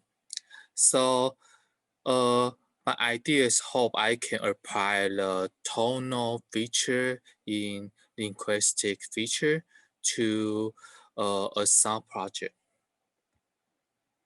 And during the residency, actually, I find it's very interesting. For example, the sampa means for the touch. So also I find some way to analyze the Thailand poetry or Thailand verse. So I think it's very good way to visualize the idea. So how to visualize the sound poetry and use this the drawing and line as a score is possible to do this project also. So I just made a short summary. So during my residency, actually, I hope I can directly use the visual analyze visual method to the score. So it will be somehow flowing in the exhibition.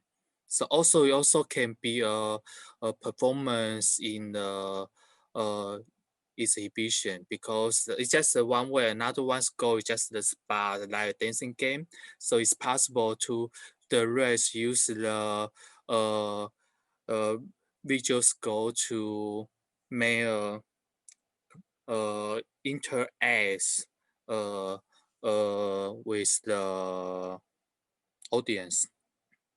And the sound pattern in my project, I will, because it's a little difficult, so now I will try to use some documents, for example, make an interview with linguistics, so to explain the tonal feature with the climate change. And also now it's possible to use the deep voice to make a artificial sound to speed the poetry, because I don't know the Thailand language, but it's possible to do that now. And also the next day use documents and also the explain how to make Thailand poems. It will go further to change the tonal feature to find a new speculative form of the Thailand verse. Also, because when we discuss how to explain this idea to Taiwanese or Mandarin, I think the way is just the translate the style of the classic Thailand verse to also the classic Taiwanese verse. For example, the how to say that 竹枝词 or the or 两瓜. So the 7 words to 7 words is possible to sense by the Taiwanese audience also.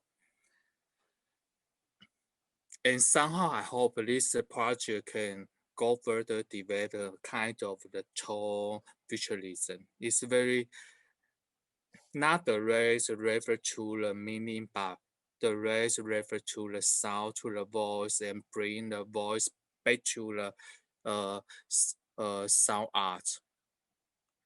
And this is just another one because recently, last time I discussed with the council, actually, I find I need to develop a way to deal with the voice feature.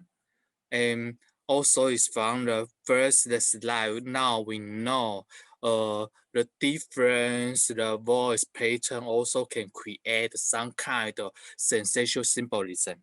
So it's just what my next step is to analyze the way to use this voice feature to make some effects on the audience feeling, not meaning just feeling how they feel and how they find the iconicity of the linguistic sound to change their feeling and emotion. And then tell them this feeling is the rest into the environment change. Yeah.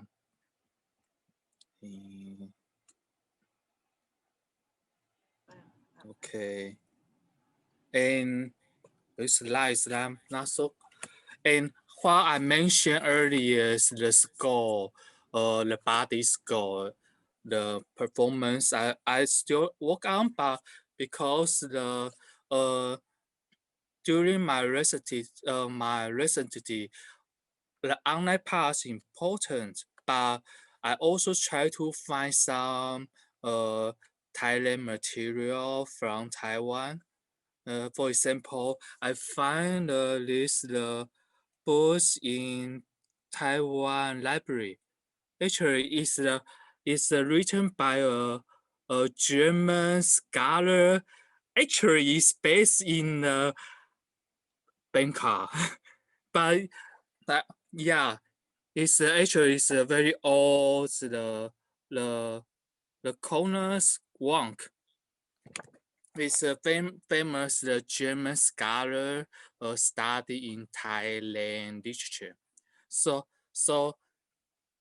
besides this project, I also find during Cold War, actually many Taiwanese, it's very interesting, very Taiwanese linguists, they based to see the Thailand, you know, and and how they want to, they can know the Thailand language and then better to understand Taiwanese language. I think this part's another one interesting story, and I still try to make this the show history put into my project also, because it gives people know why this online recent is possible links between Taiwan and Thailand, and also in the past this actually there are many scholars, especially linguists learn study Thailand language. And as I know, in the 80s, those linguists, they use those knowledge back to rebuild or reconstruct the indigenous language in Taiwan. So it's a short story. I still think how to copy this material into my project, but it's possible to link why the Taiwanese language and Thai language together. And I guess this project, the difficulties also is the language, you know. Yeah, because even I do the Thai language version, I also need to think about how Taiwanese audience feel the project. So my way is just try to simplify the idea. It may be the very brave, but just use the style, the concept, and also try to recently I start work on the try to make use the Thai language, use the Taiwanese language as just as a material.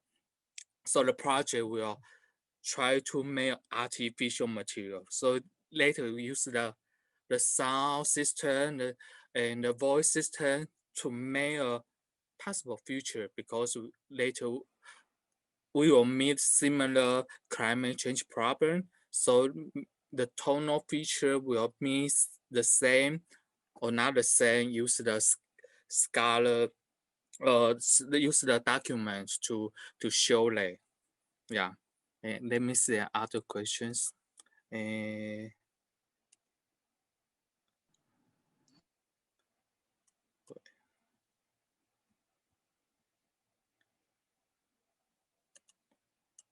Okay, so the project actually in the future, this idea. Wait. My schedule actually this project is start ongoing, and also I already find another one financial can do some short film for mail interview, and also if lucky I will make a film to imagine the the future situation and combine the sound parts. Yeah, and another one step I will, because I mentioned this project also is a 1 year project for me. In the May I will start discuss with the German team also. And later I will prepare the German version, and the project will be the final. He also will online kind of online research, and will give you an online show in the next September. So at that time, I guess I will give the more detail, more words at that time. Yeah. Okay. Okay. Well, it sounds to me not a 1-year project. It looks like it's going to be a 3-year project at least, because it kind of contains a lot of knowledge in it. And well, we can certainly benefit from that. But I'm a little bit interested in knowing that, well, because in the end, this is an art project, so you will have to kind of present it in a way, right? Yes. So if you feel like maybe you can, you mentioned that maybe make it more performative, or like you said, maybe a short film, I have a feeling that also this cross-field collaboration needs to be started earlier. That's how I feel. But yeah, but maybe, you know, that you can, if you can find somebody that you want to work with, please let us know. Okay. And also, if you're interested in the puzzle, you know, patterns of the Gol Akson, the second slide that you show, I think maybe it's interesting, you know, if you, I don't know if you have it in Mandarin, you know, or not, that kind of, you know, a secretive language that you use during the wars, you know, the way that you send information together, you don't want your enemies to know. So it needs to be decoded, right? And those kind of like, it's a forerunners of the Morse system, you know. I think it's very interesting, you know.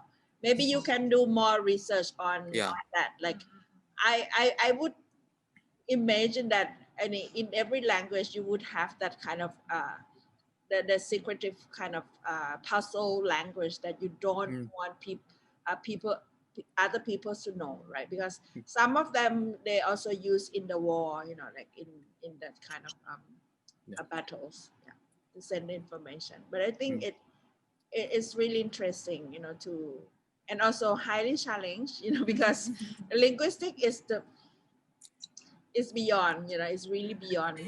So it's so complicated. Yeah. So that's why after last meeting, I think the main thing about how to transform those material to exhibition, you know. So what I can imagine is that first is a kind of very informative way, just give introduction, what is this idea. So during next month, time is very soon. Next month, actually, I will discuss with the filmmaker, because I hope I can find some Taiwanese linguists just make a direct interview, so he can give the brief introduction. What is this idea? And then for the exhibition is actually I will direct the upgrade the way how to make a new language in idea. So it includes some documents. Also, it will be finally will be a sound files. And earlier I mentioned, because now the deep voice is possible, so also linguistic knowledge can do a new unknown, a kind of image, a new language system. So I will apply this for the documents, and then in this project, I hope I can use the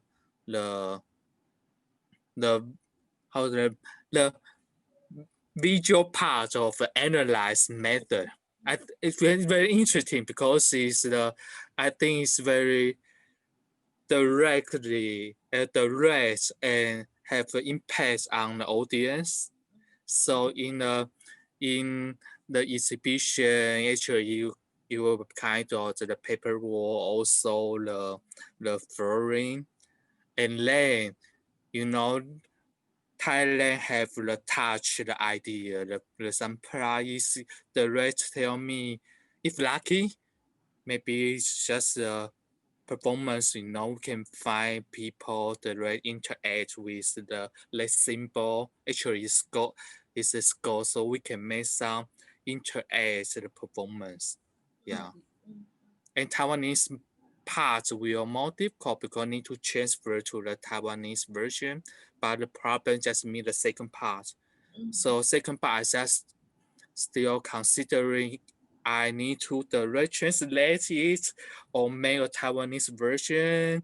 So they still considering, yeah. Yeah, but I think maybe the easiest part is maybe you can just capture the structure, of the tonal and the rhymic system. Yes. And then you don't need to worry about the verses, but at least you know the structures of how they used how they rhyme, and those kind of stuff. Yeah. Otherwise, I think it takes a lifetime, to do that. Yes. But only 3 years. yeah. The first day and they're simple and they start actually very charming. Yeah.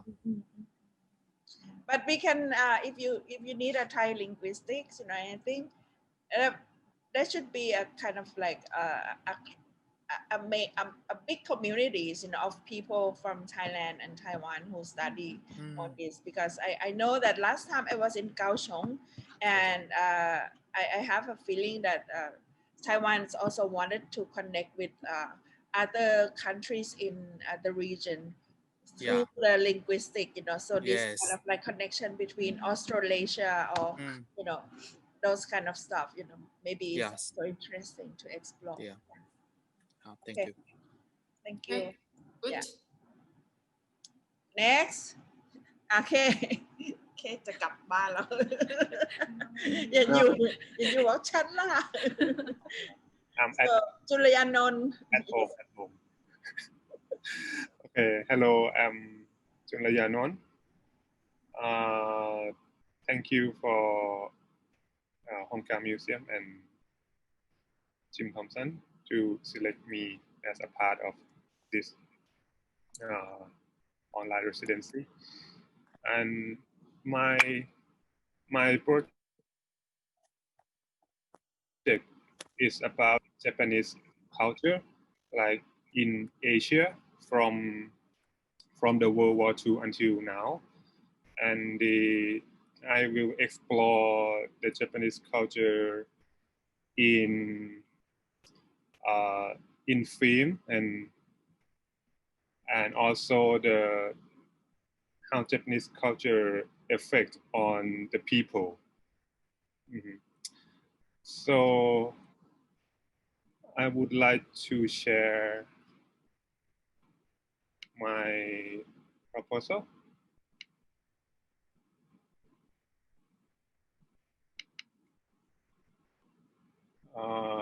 Can you see?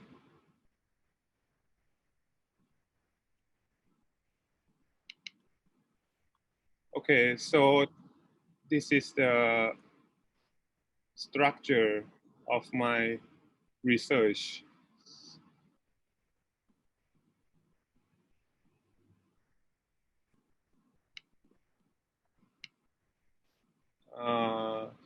Can you hear? Why I cannot hear you? We didn't Okay, see so the image. Okay. ยังไงนะ to there's no image. Oh, really? Moment. มันยังจอดำอยู่ค่ะ so black It is a black monitor now. Uh, บางทีแค่อาจจะต้องสลับจอมั้ง moment.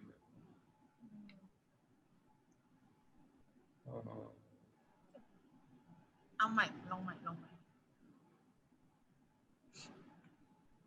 So Sorry, guys. มาแล้วค่ะ Good, we see. Oh, can you see? Okay, cool. Okay, so this is, as I say that I would like to explore the Japanese culture in Asia, but for this research is gonna be focused on like relationship between Japan and Taiwan through the love stories between two countries.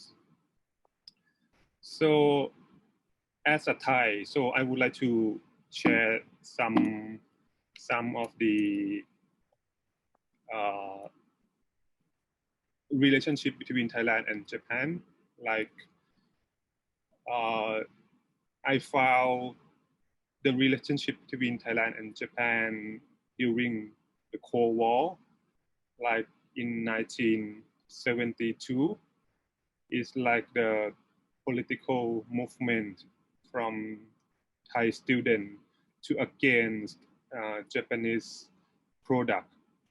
Because at that time in 1972, it's like Thai students feel like we are colonized by America and also Japan, and of course we are under the military government. So it's the first movement that the Japanese culture was criticized at that moment. But in the next year, in 1973, there is a film called Khu Kam, which is the most famous the film that show relationship between Thai and Japan. And at the same year, we also have a big student movement. It's called 14 October. So this movement is like to against the military government, and is quite nationalistic movement. So in that sense, I think Khu Kam film, if you saw this film, you will see like the patriotic and the nationalistic feeling that we have to love our country. So I think the political situation and the film itself can go along together. And on the other hand, if we look into like Taiwan, at the same period of time during the Cold War, there is a film called Mei Hua or Victory, which is very patriotic film, and also like related to what was happened in the World War II, because it showed the relationship between the Japanese soldier and the Taiwanese women. And I think this is the same political situation, because in 1971, the UN like approved the PRC as a China. So this moment in Taiwan, I guess it should be like very patriotic and nationalistic. So that's why this film is become famous. So I try to compare these two films together in terms of the Cold War, and these two films also about what is happening in the World War II. So for me, I think Japan, Taiwan, and Thailand, in these two films, Japan is a kind of the enemy that make us feel like patriotic and nationalistic. Mm-hmm. So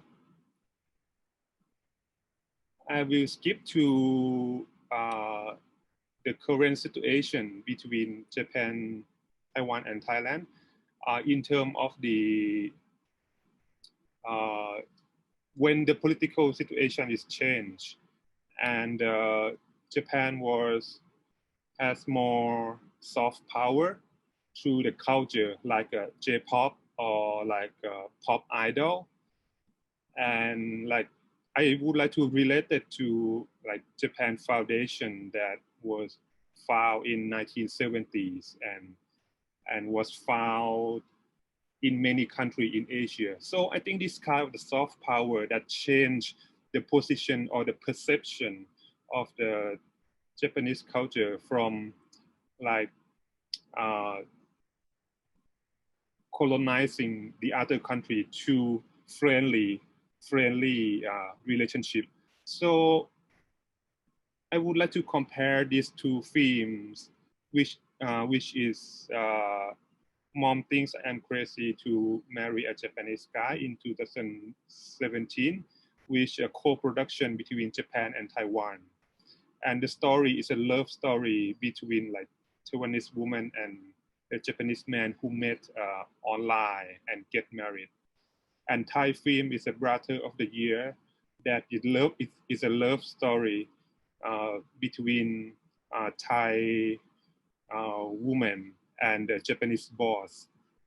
So I think this kind of relationship is not as same as in the World War II in Cold War, but is more into individual relationship that we have more freedom to have a girlfriend, boyfriend, or it's freedom of a relationship.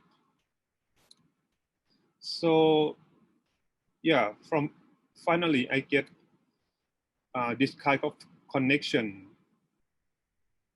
through the film. In like from the World War II until Cold War until now, through the film that show relationship of the people. And moreover, I gave the questionnaire to Taiwanese women who have a Japanese boyfriend and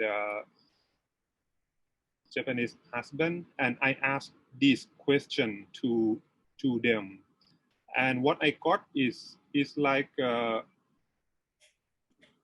because most of the women grow up in 1990s, so they have influence from the internet and Japanese soft power like J-pop idol or like a manga or animation, that how can we understand Japanese culture as something positive. But some of them, like when they face the reality, I mean when they get married with like Japanese men and they found out that it's not the same as what she expected, because of something like patriarchy society, that they have to like obey or support her husband. So I think this is like what is like relationship in the reality, but not what is show or present in the media or the film. So yeah, this is, and finally is like how to make what I found now is like it started from like political history between Japan and the other country in Asia, but I would like to explore them. And I found out that now it's like a transformation of the identity between like the country, like Taiwan and Japan, man and woman.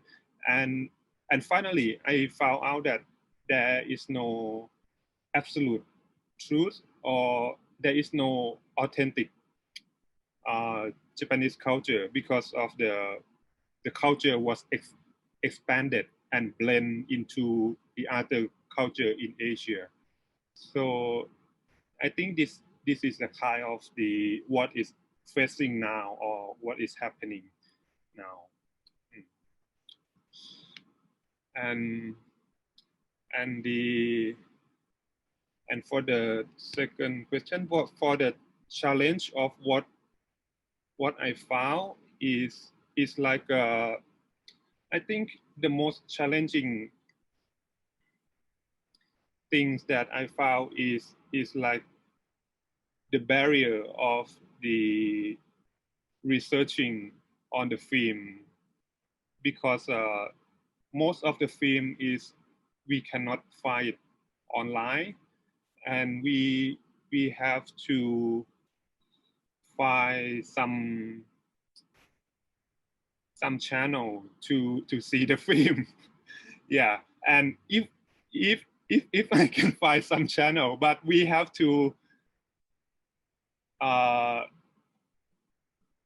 looking for some like English subtitle, but most of the film is like Chinese subtitle, so I have to use the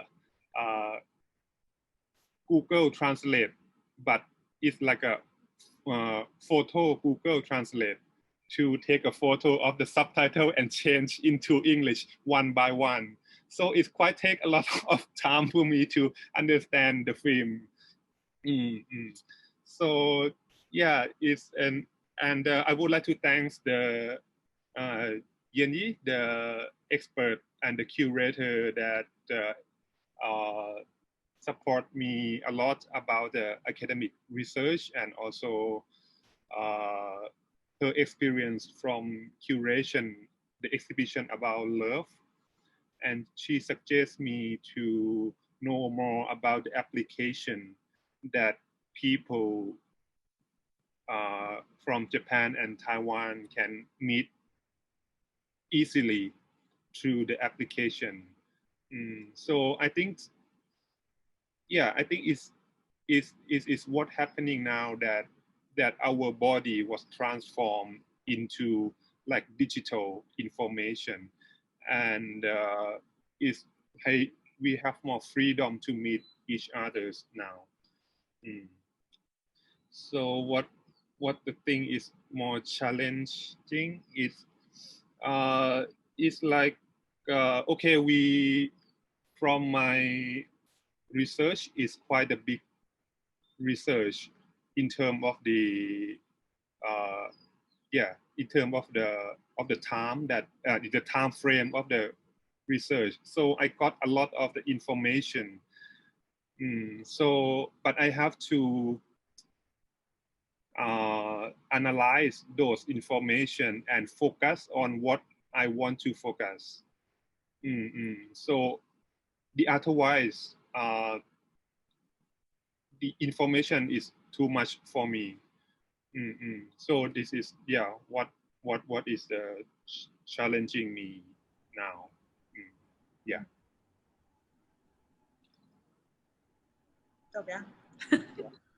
Okay. Yeah.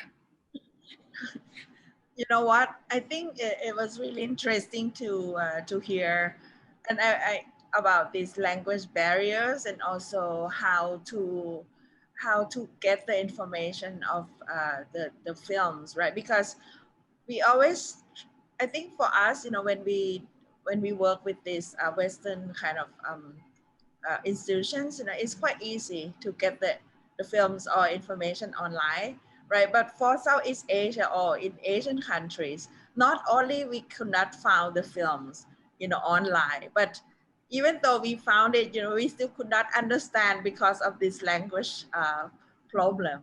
Yeah, but it's quite interesting to hear that, and I totally forgot this is our basic kind of problem that we face, you know, in the region. But for what you describe about the overwhelmed informations, I think for me, you know, I see as a plus, because the more information you have, you know, the better for your future research. So you still have time to digest, right? Because for example, this is, even though it's like we are at the end, you know, of these sessions, the research and the residency sessions, but we are planning to continue to work together in the future. So we might have the exhibitions around the end of the year. So it means that you still have time, you know, to digest and to kind of revisit the information that you thought is kind of overwhelmed, you know, and then I think you still have time, you know, to kind of create your work. You know, this kind of stuff. Yeah, but I'm really impressed and to hear from all you guys. Yeah, Frankie. I like it that we actually have we have one very romantic project in this program, and I'm looking forward to it. I don't believe that, because it's very sarcastic in a way, because you have to read when you see K's film. Yeah, and when you see his work, you know, his subtext is really important. And the way he spoke about the Japanese, he said there is no authentic Japanese culture. I think Japanese people will scream, you know, when they hear something. You have different feedback, I guess. Yeah, I think it's one of the what I scare when exhibition was shown to the public. So yeah, maybe I have to find a way how to compromise, or maybe it's not a good word, but as you know, right? Compromised country. yeah, because Thailand is a compromised country. So yeah, it's quite become the big issue, right, in the art world, actually, that some of the artwork was censored in Japan, that they talk about the comfort woman, right? So yeah, for me, but during the time of the comfort woman is also in my framework, but I have to rethink again how to present this idea, because it may cause some problem, right? But do you plan to show in Japan? Because because it actually is a historical kind of fact, you know, it already exists, and it did not really exist only in East Asia, but it exists in Southeast Asia as well. But no one really talk about it, right? So I mean, as an artist, or I'm not really a kind of a supporters of the self-censorship. I see. So I think just byให้สุดอ่ะ Yeah. Maybe it's a good job that both of us are private institution instead of governmental institution. So maybe don't worry too much about it. And the other thing that is, okay, you have to remember that we did not get the funding from Japan. This is a pro-democratic society. It's Taiwanese Ministry of Culture, okay? Okay. Cool. Yeah. Okay. Yeah. I have more freedom of speech to talk about that. Yeah. And if it would be censored, it should go. It should be censored by somebody else, not by yourself. Okay. Yeah. Okay. Next. I know that you wanted to do it, you know, because you're like, you're ready. Yes, I'm ready. Session นี้สนุกนะ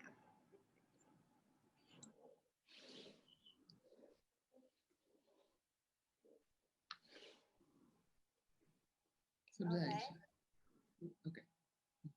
So, very thank you. Your voice, you need to be louder. Okay. I have already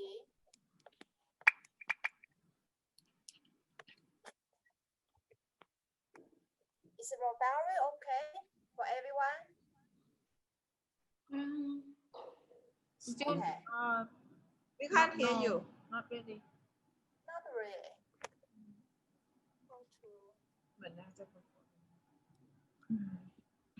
It's the best. It's the Yeah, most one. Come closer. It's good.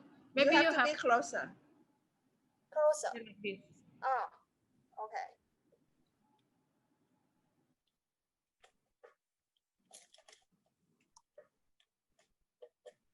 I'm very happy that I can join this Western program and to see different artists, the process they do.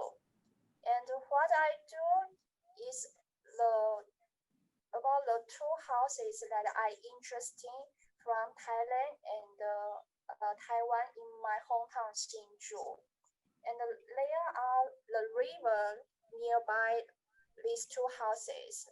So I think that the water is like fabric, like just like flow and from two houses, river to house, the river to flow through two different houses and just weaves a story together.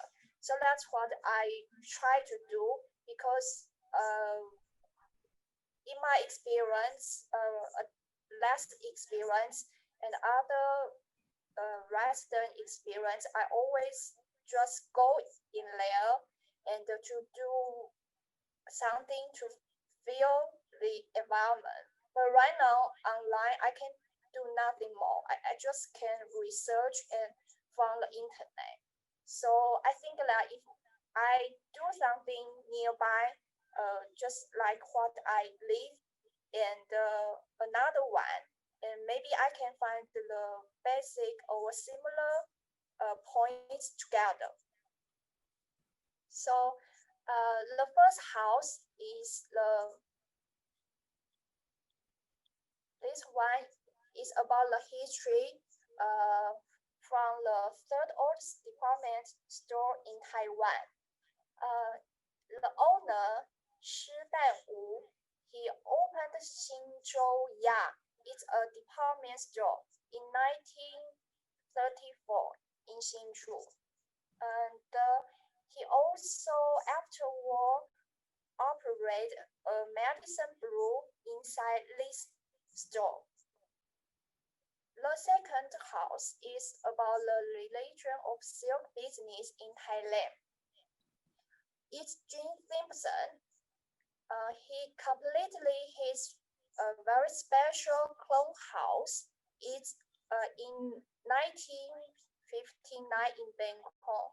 The house is built from 6 traditional Thai houses together, and it becomes a museum now. So that's the two houses. And then there are many people nearby the two men. I mean, I will just list the different people like their family and their friends and their worker, even the religion.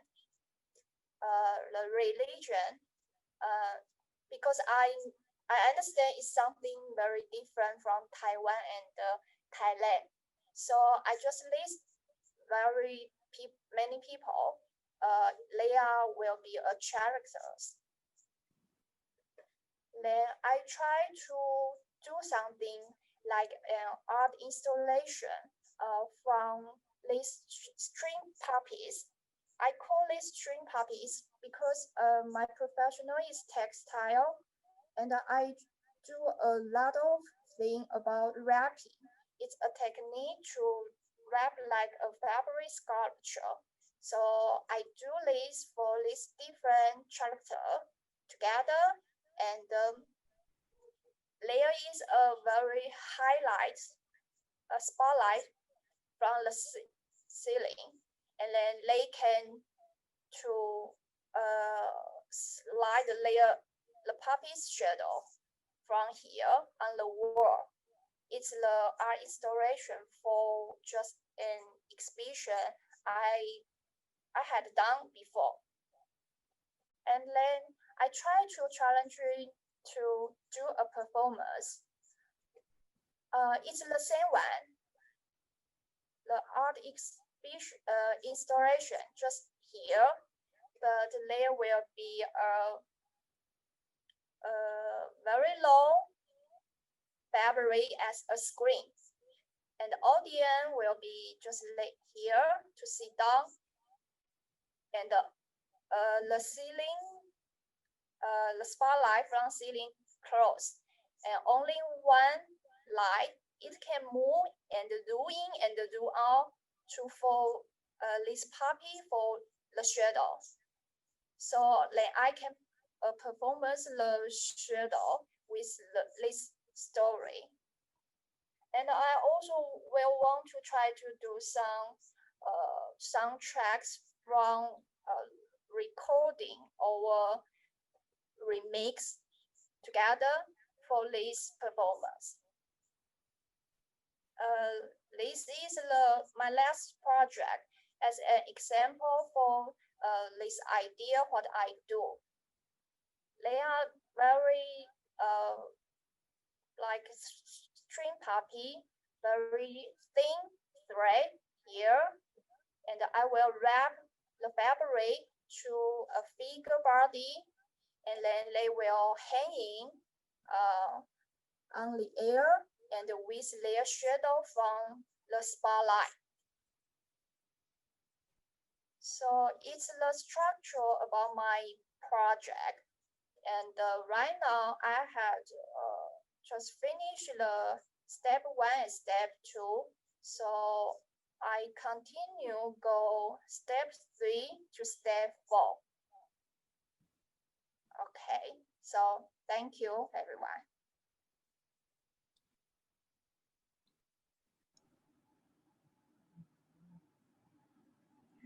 Cross screen. Okay. So it seems like you kind of like narrow down a lot. Yes. You know, after you spoke with Tip, right? Yes. Yes, definitely. Because she just said something about that. I know that if I want to do like performance, maybe it's more easy to just one thing, not too much. Okay. Yeah, that's good. That's good. That's good. Yeah. But still, I feel that the connection between this guy from Hsinchu and Jim Thompson itself, it's still kind of weak in in this context. So maybe like for the coming time, you can try to say, analyze their not only their background. I kind of feel like there must be something that you can talk about, other than their background.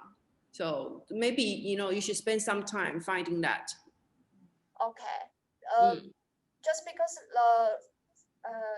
the water, I finally find a book that in Hsinchu there is still some very old water, but just right now is underground that we didn't know. But there was be a river in the past time. Ah, okay. So I think maybe because the river nearby these two houses in different places, but I think maybe it's like a fabric to weave or to something together. It's interesting that you mentioned about it because, since we collect a lot of Chinese embroidery, when we try to introduce this in history, it's actually very important to have rivers around the factory or the studios, because that's, in the past time, it's a very important way to transport the silk to where it was produced. So that's also something quite interesting to know. Yes, and also like I said, like the 戴师武, I mean the man, he just born in a street nearby the community about dyeing fabrics, in old Sinju. So I think maybe it's like a connection. Finally, like I found because I didn't know that. But when I just read more books and to find more history, I find many things just like interesting, and they all about textile that I really interested. Yeah, but maybe you can read the book about the Jim Thompson house, because the reason why he started to build the house on the Klong or on this canal is because it was, you know, really connected to the Muslim communities, his weavers. So every day he would cross the rivers, you know, to see his weavers.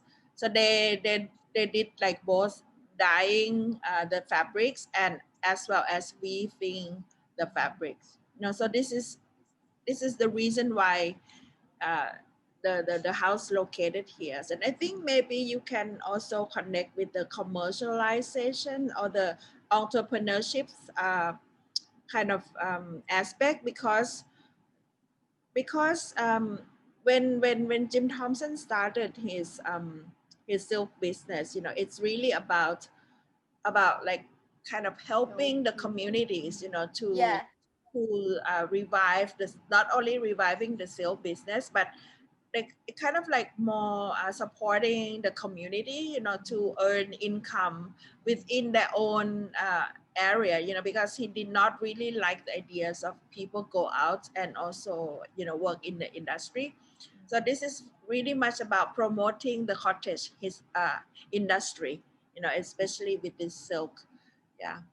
Yeah, it's also that's what I really admire him, what he do, because when I study like about textile, and we also do some research about this kind of social company. I'm not sure, just social not for enterprise, just not for making money, just for promote the community together. And he did it very, I mean, in the past time, very successful. Even I think even nowadays, he is a very good example for that. And maybe you can kind of connect with this, because it's really much like a model, you know, in the food, like it's the post-war and the reconstructing the society, you know, after the post-war, right?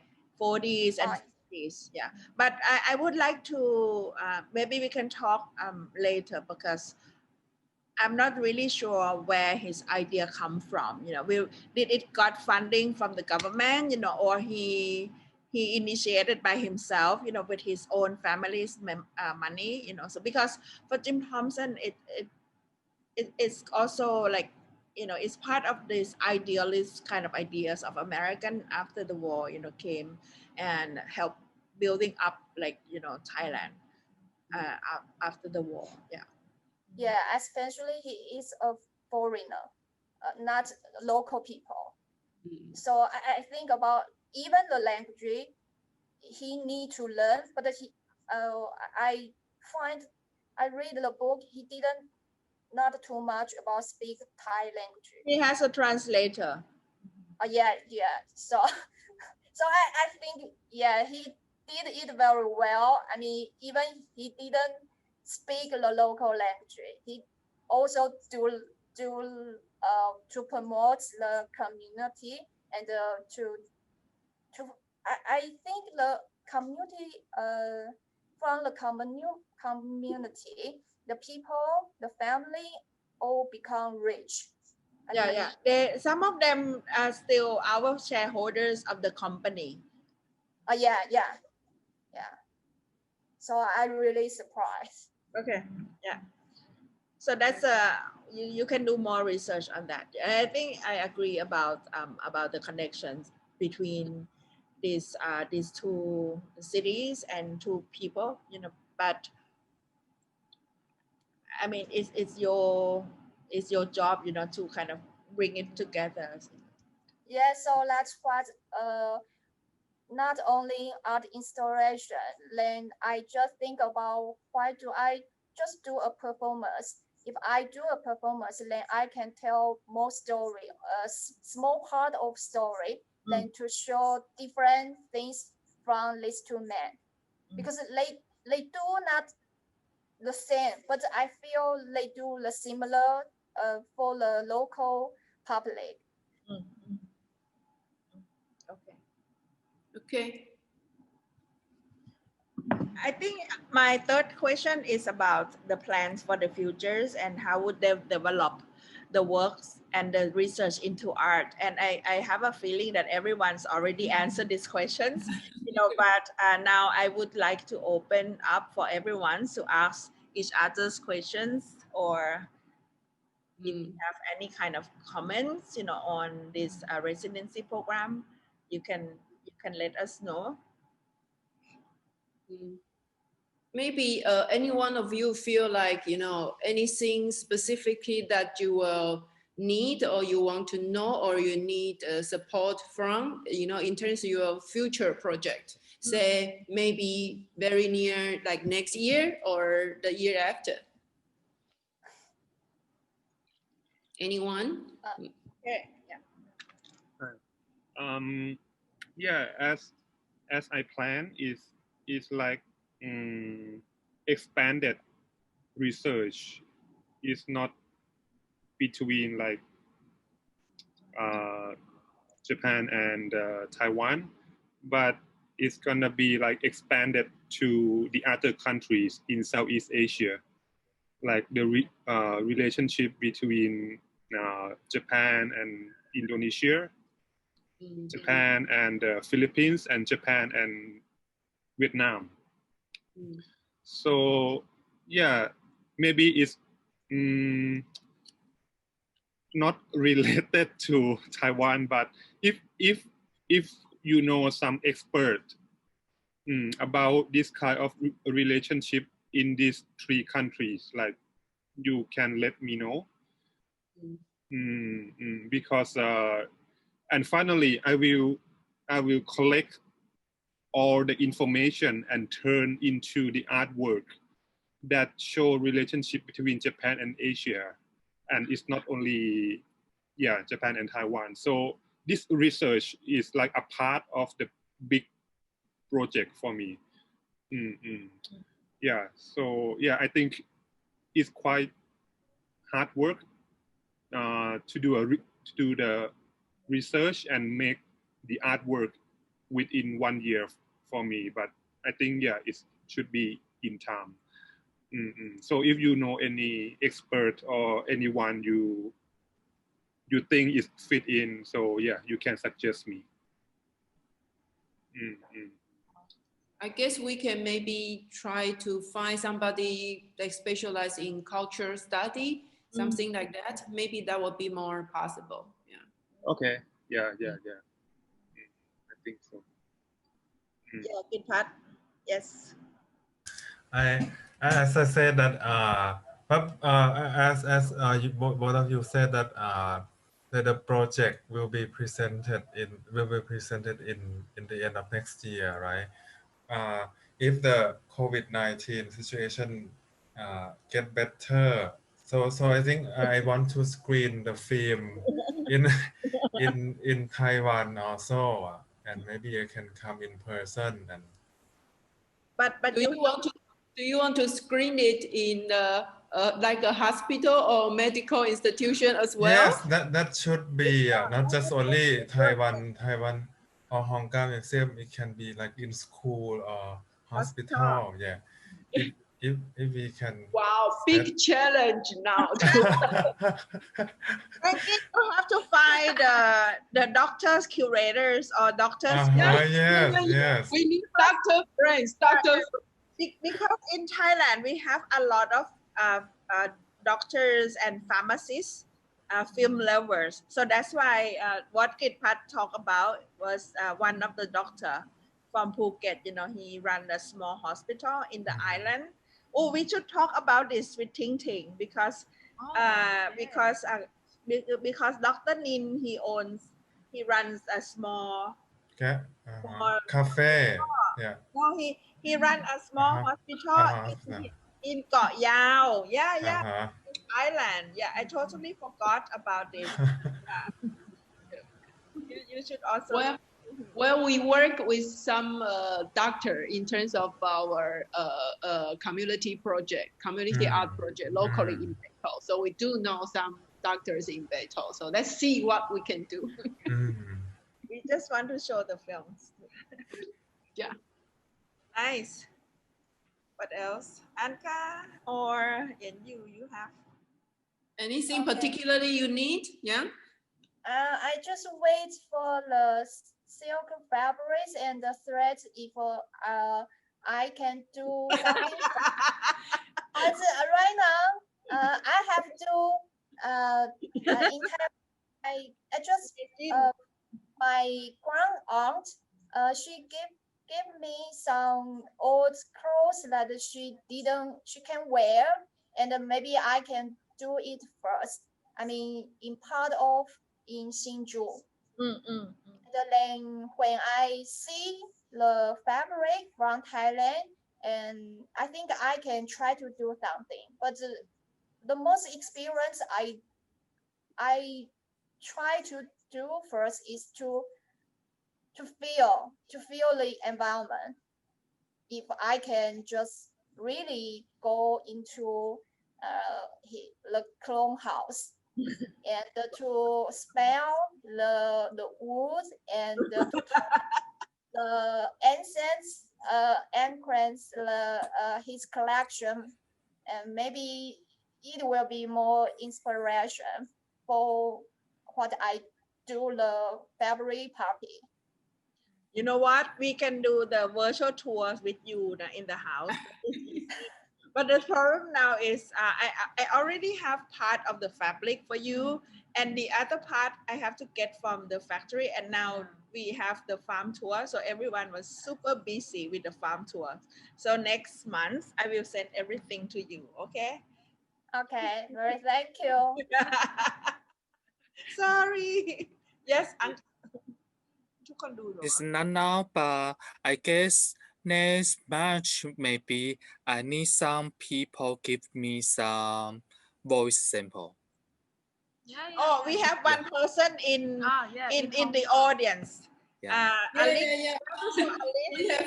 We have a helper here. Yeah, she can give you some. And she study in Taiwan. Yeah. Okay, nice. Yes. Because after I deal with all the technical problem, the next step I need some voice sample. Yeah. I have two persons, very good person. One is American friends. Now he's doing PhD in Taiwan, and he speak good northern language, Thai, Chinese, nice. Japanese, and English. So you thank you. I can give you his name. And then you have Alice, you know, who study in Taipei. Yeah. Okay. Thank you. He's now with us in the audience, so we will introduce you. You can talk to her. So you want to say something? If we finish all the presentation for artists, I want to provide some observations after having all the conversation with each artist, because they are all from their researches and their stuck project are all based on very different disciplinaries. But what I found after these 6 weeks, that still we need a lot of study of, for example, for Taiwanese artists, they need to study a lot of Thai general history. So get to know more about the environment or the society, and to imagine, even though when they are not able to be there. And also for many Thai artists, we did the briefing of modern Taiwanese history. So I think still the methodology of having this residence, people still begin with this kind of studies.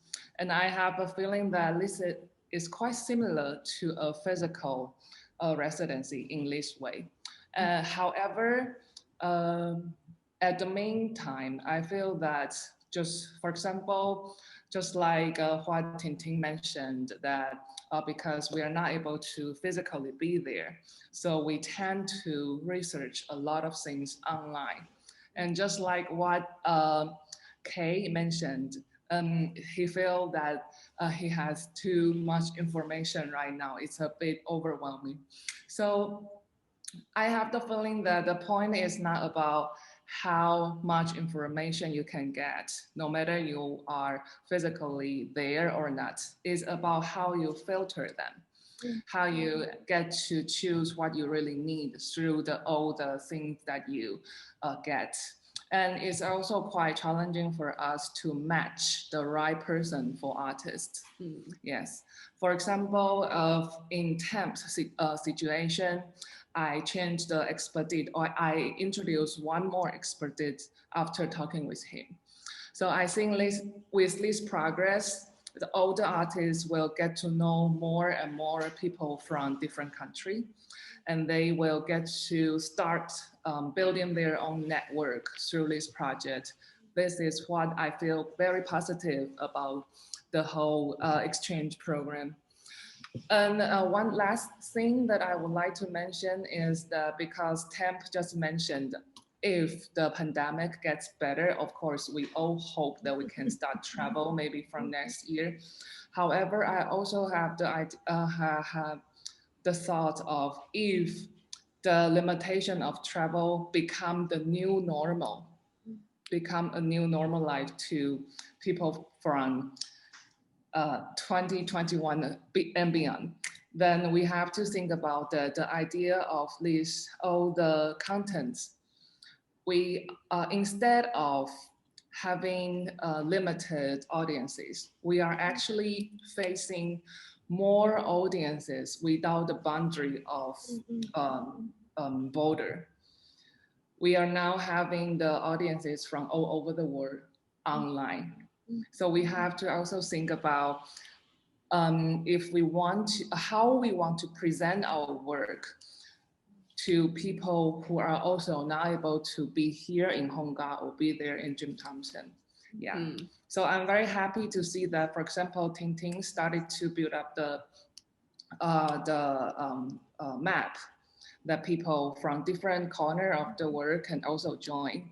So I would like to encourage the rest of artists, maybe we can put this in mind, not maybe at this stage, but it would be very nice that we start to really live globally or think globally in this way, that we can reach the audiences from every corner of the world and started to think more how to present our work virtually, or to communicate with more people from even more different backgrounds. Yeah. Or maybe we can start to find our avatar in another country, you know. You can send your substitute, another person who can do your job in Thailand or in Taiwan. Yeah, but I think it's very nice to kind of break through these echo chambers and also the borders, because at the beginning, this is the project between Thailand and Taiwan, right? And it is still very nationalistic approach, you know, for me. So what I wanted to expand and trying to kind of challenge everyone is, you know, this pandemic kind of situation is really give us to break these boundaries, you know, into we can use this exchange as a departure point, you know, to engage with the global, right?